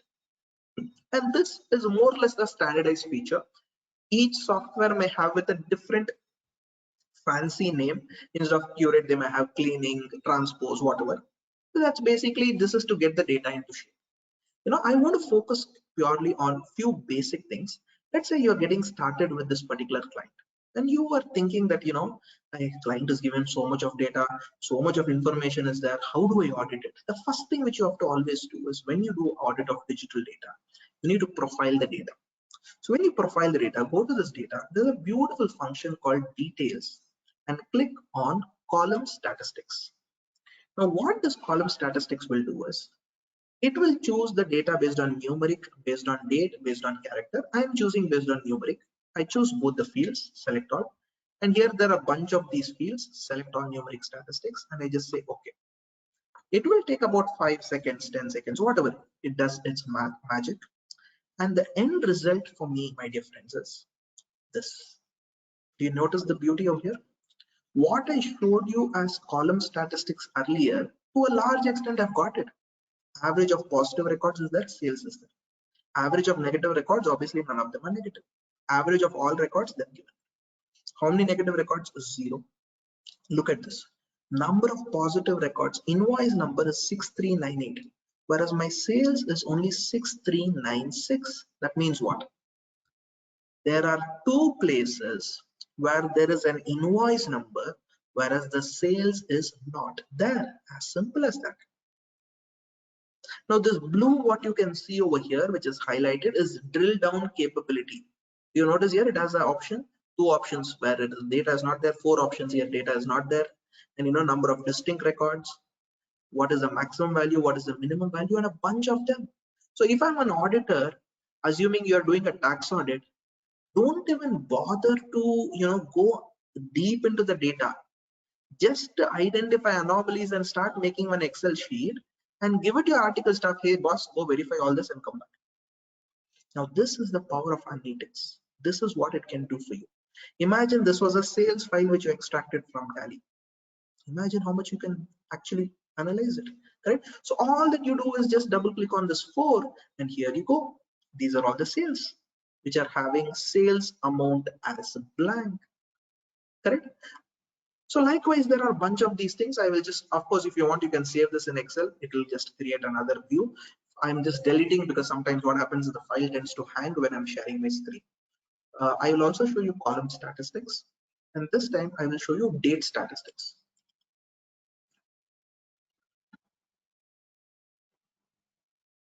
Do I have that option? Yeah, here it is. I'll show you date option, date. So I'm choosing select all, and here I'm choosing again select all date statistics. Let's see what it is. Again, this is what your pivot did.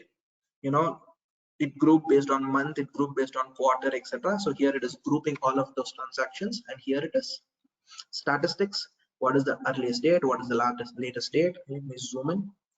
Each month, how much is the transaction? And beauty is what?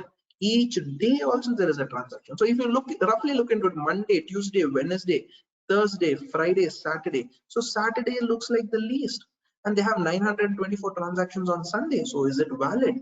Now you are doing a bank audit exercise. Quickly run this on the sample data. You will get date wise. If you have to use an Excel sheet, it becomes too cumbersome. Why? You have to write a formula to convert the date into the day is equal to text DDMM whatever format, and then put a summary, put a pivot. My dear friends, click off a button. And this is what is productivity. This is what is automation. And let me remind you, you might be thinking, sir, this I can always do it. What is that? Why should I buy a software? See, that few seconds which you're going to save, my dear friends, is going to translate into a large, massive ocean. And remember, we will, when we start today, all this exercise will be very, very tiny. But as we transition, as we get used to it, you will realize, hey, when I can use this, can I not use it for that? When I use that, can I not use it for this? Your mind, your horizon of using or technology will expands. Remember, the tool is going to be the same. How you use it and the way in which you use it makes a whole lot of difference. Let's quickly go further. If I want to analyze the data, I just want to analyze the duplicates, and I want to analyze, hey, can you give me which are the duplicates? So obviously, which are the duplicates you would want? Duplicate dates? No. Would you want duplicate invoice number? Yes. Correct. So I just want you duplicate invoice numbers and just give me what are they. So it just runs on this entire thing, and here you go. Click of a button. So I know that these all invoice numbers are duplicates, something which I have to investigate. Maybe it's suspicious, fraudulent. Go ahead and verify. Correct. Then you can do a bunch of other things. Let's say I go to a file called as a procurement, and here I have my personal favorite. When I did this for one of the e-com, somebody was asking about an e-com, right? I was just doing this for a very large e-com, where this is a sort of a sample file, let's presume. Now what we had to do is we had to do some bit of value added exercise for them. Is there some anomalies? Is there something going wrong? What I did was I went to this identify duplicate, and I have something called as a same different. I repeat, same, different. Now, what is the same, different? Few rows data is same, few rows the data is different. Now, for example, I know the material code is same and the vendor name is same, but he is supplying it at different unit price. I basically wanted to identify, is the same vendor supplying the same material at different prices? All that I wanted to know. I just ran this and let's see what the results are. It gives me a report. I've requested on summary. It can also give me a detailed report, so I can double click it. It will take me to that place. Look at this. There is a super X courier where he is supplied this material always at this price, whereas there is some sort of a delta in some. Okay, I think this is a consistent case. So let's probably go to, I think it has just done the grouping. Let me show you one more case. The account of material. Okay. Hang on a minute. I think it has just done the grouping. I perhaps did not choose the right option. Let me run this once again. So I go to identify, same, different. So I want the same vendor name with the same material code, and obviously the price is going to be different, and just give me the extract of that. So it's going to run this and it will give me a report. And the finding which I had was, in each location, there was a different set of data.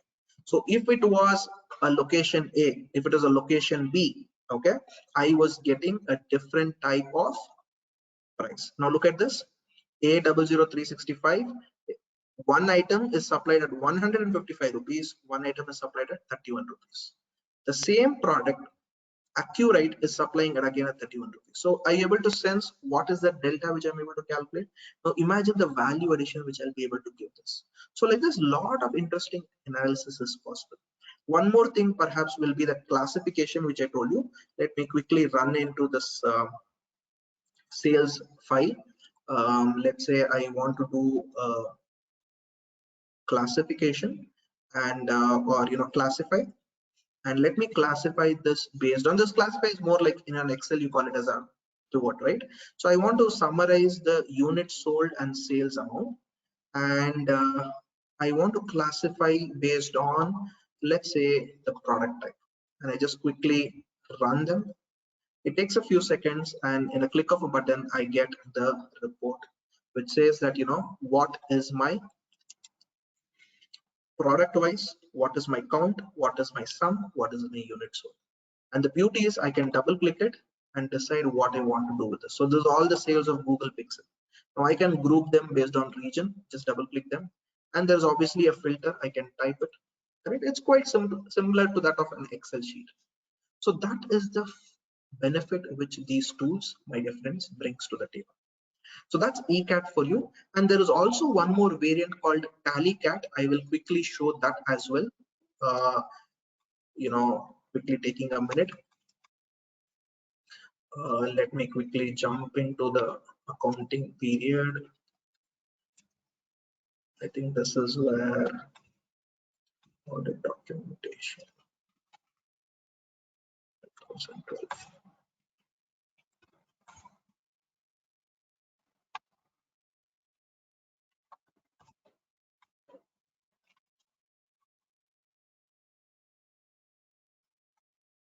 Yeah. So what I'm going to do is again come back. Now here what I'm going to do is I'm going to use the software called TallyKit. Now what this can do is pull the data from Excel, from Tally back into Excel. So it's the reverse what E2 Tally can probably do. It is pulling back the data and bringing it over here. Okay. So I'm going to bring in a day book and I'm going to say, boss, please give me all the transactions. Okay, and what is the year at which it wanted to start off? I can go here and define it. So here my year is 1213, so therefore I will go here and define. Let me just double check if it was 1213. Yeah, So I'll quickly go here to the daybook, transactions, and 1213 is what I've chosen. Give me the parent, give me the primary group, give me opening and closing balance. And I just use OK. Within a few seconds, my entire daybook comes into Excel. Now you must be wondering, sir, what is so special in this? Any which case, my Excel from Tally I can go ahead and export it. Just see the format of the output, then you'll realize. Of course, it's going to take a few seconds. In the meanwhile, I'll quickly sip in some water.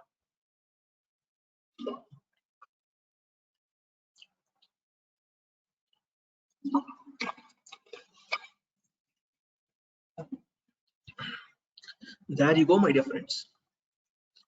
Every ledger with the opening balance, the debits and credits, and the closing balance. And look at this. Of course, because I chose opening balance and closing balance. If I do not choose, it will not come. And this much level of details is available. I can run a whole bunch of sampling exercise just by analyzing this data. I can perhaps choose, hey, you know what, give me all the payment vouchers. Here it is. So I know all these are the payment vouchers. This is the amount, you know, the 12,000, whatever is there, correct? So I know this is exactly what has happened, correct? So I can pick and choose. There's a daybook, so I know what I can do. No, you feel that no, sir, I want the entire ledger. Okay, let's go get the entire ledger. Bring the entire ledger dump over here for whatever is the period, correct? So let's say, you know, 1/4/2012, okay, and I want only specific ledgers, or I want to extract only specific things, okay? So 2012 01 04, okay, and let me see what are the parent ledgers I have. Here is the parent ledgers. I want only the ledgers. Here I can choose the ledgers. Let's say I want only bank, correct? I want only cash. So that is the level of flexibility which I am able to bring in over here. I think there is a sync issue. Let me try doing it again. Yeah, it's loading. There you go. Extract. Click on ledgers. You have the types of ledger. You can either click the name, or you can also choose contains, correct? You can click the parent name. I don't know for what reason that this is not appearing here, but yeah, containing cash, correct? So you have my cash and you have my cash sale. So let me just choose cash, or you can just choose the name of data or whatever repairs, and I can say show with the narration and just extract it. And a click of a button, the entire bunch of information from there gets pushed into Excel spreadsheet. There you go. So you have your entire cash voucher. So this makes it very easy for you to do sampling exercise, etc. I used it in one of the cases where I had to do a forensic audit purely based on Excel data. I had to analyze it from where one source to other source it had went. This became very easy for me to sort of, you know, spend some time on this. And many of them are not aware there is some interesting features called audit. Okay, so if I go to this audit tab and go click on ledger scrutiny, exceptions, ratios, I get a whole bunch of exciting things. So if I click on ledger scrutiny, I want to know all the ledgers which are squared off during there. Now this is the beauty of analytics. This is the beauty of analytics. Okay, so I can just say give me all ledgers where the debits and the credits are equal. It runs this, takes a few seconds. Here it is. This is my debit and here is the credit. Now this, as an auditor, if I find GST, I'm okay with it. But if I find some vendor or creditor who should not be there, related party, all of them quickly at one shot, I can catch hold of it. I can go click here again, go click on audit, click on ledger scrutiny. Now this time I want all ledgers which are not at all used during the year. Of course, you can choose all of them and one shot it will give you the report. So this is the accounts not used. And if you find an audit fee ledger over here, you know what it means, account not used during the year, correct? So like this huge amount of analytics which you can do, bring them into this particular, you know, dashboard, and the choice or the way in which you want to use is totally yours. Correct. So that's the beauty what I wanted to cover. Of course, after this you want to bring in E2 TallySoft or something like that. That is also possible.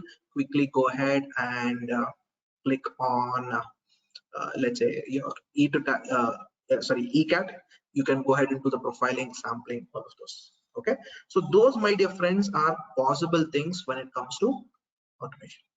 Now quickly moving on to a few other things. I will probably take another 15 to 20 odd minutes because I have few more things which I want to cover, so that you will be able to get a full value advantage of this. So let me quickly go through this. The next thing is on the compliance automation. When I speak about compliance automation, we are speaking about, can I automate my day-to-day activities? Can I prepare periodical reminders? Can I sort of track them? Of course, this comes with some amount of effort from your end as well as your staff end, because I configured a automation solution for this. And what had happened was, we filed the GST returns. Of course, the due 2 or 3 days before the due date, we had filed it, but there was a client internal deadline that you had to file it by 18th because of some XYZ reason. And the 18th we had filed it in the night. 19th and 20th was a holiday for various reasons. And 18th night, which was a Friday, which we filed it, our team member forgot to upload in the software that it is filed. Okay, so the client got an alert on the 19th morning saying that your GST returns are not filed, and he was completely in a panic mode. And he tried reaching us because it was a holiday. It became very difficult, and Monday it became quite a different scene. Luckily, we had filed it. It's just that he did not update it. Okay, so that is where you have to be very cautious of these compliance automation tools, the way in which they work. But yes, what is it that they can do? They can create a sort of a library for all your compliance tasks. You can assign to whom you have to do. You can periodically monitor and retrieve it. Okay, so this could be a compliance. You can call this an office management. I will also supplement this towards the end with the office management solutions as well. So it can create simple workflows. It can create real-time dashboards. It can create reminders, alerts. So a bunch of these things it can actually bring into your table, so that you're able to realize that sometimes the last minute you realize that one GST return I forgot, and we eventually land up paying. It's a common practice, but the question is, can I avoid it in the future? So things like this is what we can look into. And few other things which you can sort of keep track of: your GST, income tax, MCA, sometimes your labor law, PFESI checklist, your SEBI requirements, or your renewal, digital signature renewal, licenses, food safety, internal tasks like reconciliation, physical inventory, training program, stuff. So the bunch of these things, the question is only you want to define it, you can go ahead and put it. So the host of applications, I'm not going to speak about this because during lockdown many of them started using a few of these applications. So I've made it quite simple. I'm not spending too much time onto that. Then comes a very interesting thing, which is non-audit automation. It could be called as advisory, could be called as consulting, and generally we use this, analytics, due diligence. We do some M&A, mergers and acquisitions. We sometimes do some investigation. Maybe some of you are registered values, you do some valuations, special audit engagements. Sometimes transfer pricing studies you do. So there are a bunch of these things which come over here. Now, in this also, there are a few solutions which can automate. I'm just giving you a few examples for you to get an idea. Now, this is a very, very simple company called as Robotic. What they do is they use artificial intelligence to collate data and give it to you. It's an Indian-based startup. Now, ROC search report everything at one shot, you can get it. I recently happened to use this another company called Insta Financials. Now, what they do is I clicked on the name of the company. It did so much of research about the name of the company. I was shocked by seeing what it gave me. Okay, it gave me a lot of information as such over here. Okay, so that is the extent what it went. The company basic highlights, what is the financial statement, what is the auditor details, what is the director's information, and so much, my dear friends, was available. So much. And this ran up into about 20 to 25 pages report. And I was able to do my due diligence very quickly. And not just that, it also gave me the feasibility or the flexibility where I could go ahead and sort of print it in an Excel sheet or edit in a Word document, and the way I wanted, I could fine tune in my due diligence report. So it gave me that flexibility as such. So there are tools available. You can go and explore that. That's Insta Financials. Next is using analytics. Some of you are providing dashboards, you're doing MIS consulting services. So for want of time, I have a ready-made dashboard. So I'll try to show that to you. This is a ready-made dashboard. This is the data which I had. If you recollect, I had showed some sales data, sales, percent, date, etc. So this is a ready-made dashboard which I've prepared because I don't have time. But what I can do is this dashboard is interactive, meaning if I want to click only on Huawei, I can click on this and it updates all these other widgets. Do you notice here? It gives me only the Huawei sales. I want along with iPhone SE and Samsung Galaxy. Do you notice this is called as interactive dashboards? Now I can also click on give me top user ID by average sale value. It gives me RK. Now conversational analytics are also possible. What is the average sale value by product type? You get this question. So like this, there are a whole lot of these things which are possible. Earlier these features were there only in Power BI. Now they are also built into Excel, but it is not so very interactive. So Power BI is primarily a visualization tool. It's not a full-fledged analytics tool, though no doubt you can do analysis, but it's more of a visualization tool. Okay, so this is one sample just to give you an example how it looks like, because for want of time I've sort of kept it very handy. You can just move the dates, you can see how it changes, and you can double click on any of this information, drill down. Correct? Do you notice this? If I click on this, you get this one feature. You go and drill backwards and you have a whole lot of information. And not just that, this can also be available over a mobile phone. You have a dashboard, double click, things like this is possible. And this is using a Power BI. And Power BI, let me tell you, is free. Okay, at least the basic version of it. If you're not sharing any information as such, it is free. And these are again a bunch of other softwares which I used. Of course, ECAT is one thing which I already showed you. MDA audit tool is one more thing which is used for CA offices. It has some integration with Tally, but it works a little different. These are all again open source tools, and few of them are paid versions, few of them are free. You can go ahead and explore. The last bucket when I'm going to speak is on the office management piece of it. Today we are going to move, or we are all moving into a virtual office. We're going to deal with what is called as a phygital office, physical plus digital. We're talking about paperless offices, we're talking about access files anytime, anywhere. It's fairly secure, improvised team collaboration, reduce labor costs. So you have a whole lot of these things which is actually bringing in from a virtual office. But then the reality is, how do I manage? I need to manage people, I need to manage resources, I need to manage tasks. You can use apps just this for task tracking. Again, I've already spoken about few softwares or solutions which can help you to track tasks. And there are interesting solutions like this, Zoho remotely. Let me see if I can take a minute and show you something live. So if I just log into Zoho remotely, so this is an interesting suite of products from Zoho, again an Indian company, which talks about remote working tools. If you're using Microsoft, they also have it. G Suite also has it. They also here also there is a set of things. So you have Click, which is a communication software. You can sort of interact with your members. For example, in our office we use this. So it says what is the situation. We have organization channels. We have some tech support. We have, if a person is working on remote, we switch it on. If you want to do a group call, we can do it. Assuming I've gone for a lunch break or a conference, I can set a whole lot of these things. If I'm in a meeting, it automatically chooses that I'm busy. A lot of things like this happen.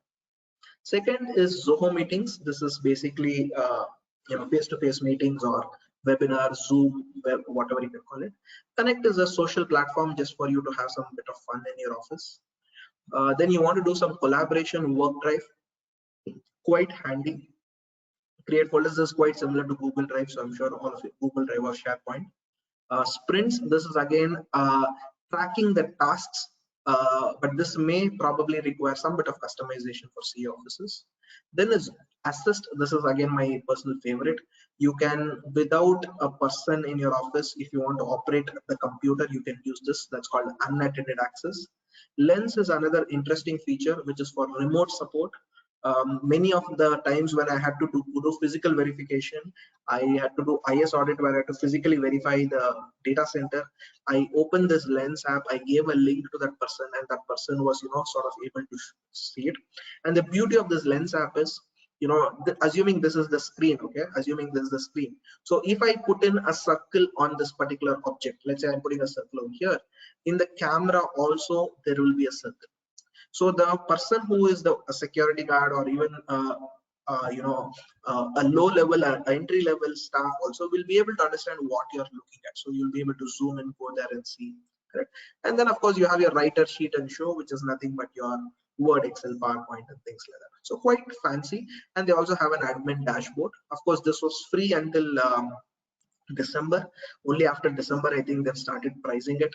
180 rupees per user per monthly for a bunch of these tools, and few other tools if required. You can probably have to pay some money and get it. Okay, so that's basically Zoho Remotely, a suite of remote working products. You also have solutions from Google, from Microsoft. Again, each of them comes with their own price. So now that I've spoken about a lot of tools, probably about 3 to 5 more slides before I wrap up. What is it that I want to give you as a key message? Let me remind you, disruptions create opportunities. The question is, how do you want to scale up? How do you want to look into it? I'm sure there are a good number of CA firms who have seen significant growth in this last 1 year. Significant growth, yes. Okay, or there are some CA firms who are met the same targets of last year, and there are a good number of them who are literally struggling. So the question is, how do you want to position yourself? Disruptions are going to create a lot of opportunities for us. It's time for us to adapt and grow. The growth of automation, we will see some traditional revenues drying up, and all these are becoming increasingly commoditized by companies. Company incorporation is a commodity for a company. Do not expect revenue from company incorporation to be 3 times of last time, etc. Maybe audit is definitely going to be a service. A bot will perhaps start doing the bookkeeping. So you will no longer have bookkeepers, you'll have bot keepers, correct? In fact, there is a company in US called as a Bot Keeper. He's an AI based accounting software who does bookkeeping. So what we need to work out, what the new business models are. Those who are interested in taking that risk in this transitional phase will be definitely rewarded. And these new technologies give a lot of insights for you, my dear friends, to bring in new opportunities. So what is the future of work for professionals? From a client, your clients will be beyond geographical boundaries. Of course, from the planet Earth only, unless your Mars mission or Mangalyaan is successful and things like that. But yes, beyond the geographical boundaries. Don't expect it only to be from Chennai, only from Vizag, only from Visakhapatnam. I think it's going to be beyond that. It's going to be a one-stop solution, preferably. They may not want to have go to many CAs. So collaboration is going to be definitely very important. And technology-driven solutions are need of the hour. And do not expect clients to be loyal. I'm telling you all this. Client will go back this year, 2 years later he comes back. Be very, very open-minded. Don't develop that, that emotion. How can that client leave me for 30 years I was servicing? That's a reality. Everything has to move on in life, correct? Especially we are working with millennial clients, the young generation. Probably another 5 years, 10 years, we'll be working with a lot more youngsters, correct? Of course, youngster including me, I'm not too old, but yeah, so we're talking about working with this new type of people, or the new generation. Their mindset are fairly broad. They will look into it much more differently, correct? And for them, everything is almost delivered at their home and footstep, thanks to Amazon, Swiggy, and whatnot. And so they expect that sort of a professional work also in certain cases. It's a question of understanding the gaps and bridging that. But nevertheless, from a services angle, we should slowly start focusing on advisory services from compliances. I decided this about 3 to 4 years back, saying that compliance will definitely be there. Advisory is something which you have to focus on, and luckily, touch wood, I've been able to consistently grow in the domain of advisory. Correct? If I look back into my firm revenue, I say that I'm happy. that I'm able to do this. No doubt, compliance is also giving me revenue. The advisory is the cream, correct? Bundling services. I collaborate with few other professionals and see how I can bundle the service. I do not know how to do this, especially when it comes to GST and a few other things. I'm not that an expert. And if it is a very basic, I know how to do it. Beyond that, I know that I have a team. But after that, I say, hey, this is not my cup of tea. I think a very important lesson for us is we need to realize when we have to tell no. That's a very important lesson. Go beyond the traditional services. Take up non-traditional work. Forensic is approaching, analytics is coming up, advisory in RPA, advisory in AI, whole lot of these things. And I spoke about the future of job reports. Go through that. If you have your youngsters, kids, brothers, siblings who are interested to take up CA, encourage them to take up CA, but ensure they're tech savvy. Because let me tell you, if the future requires domain expertise coupled with technology knowledge, and phygital workplace is what is going to be common, physical plus digital, you will still have a situation in the future where a few of your employees are going to be work from home, and that's going to become the norm. From a talent perspective, expect multidisciplinary technology power firms. These are already happening. I'm sure you would have read or noticed that our ICAI itself has given the provision where you can have a multidisciplinary firm. We should be in a position to take risk. No risk, no reward. If you feel that all my investments are happy, I've kept it in my bank, great, that's your risk profile, but your rewards will still 4 to 6%. If you want higher, you will have to move, correct? So that's why it is always said, everything is life is an inch beyond the comfort zone, an inch beyond the comfort zone. So if you just go beyond 1 inch beyond the comfort zone, you will get a lot more results. Limited loyalty, as I told you, employees will keep shifting, moving, but create a nice workplace. It's okay even if your employees leave you. It's okay. And let's try to respect them. Let's try to, and no doubt we are doing it.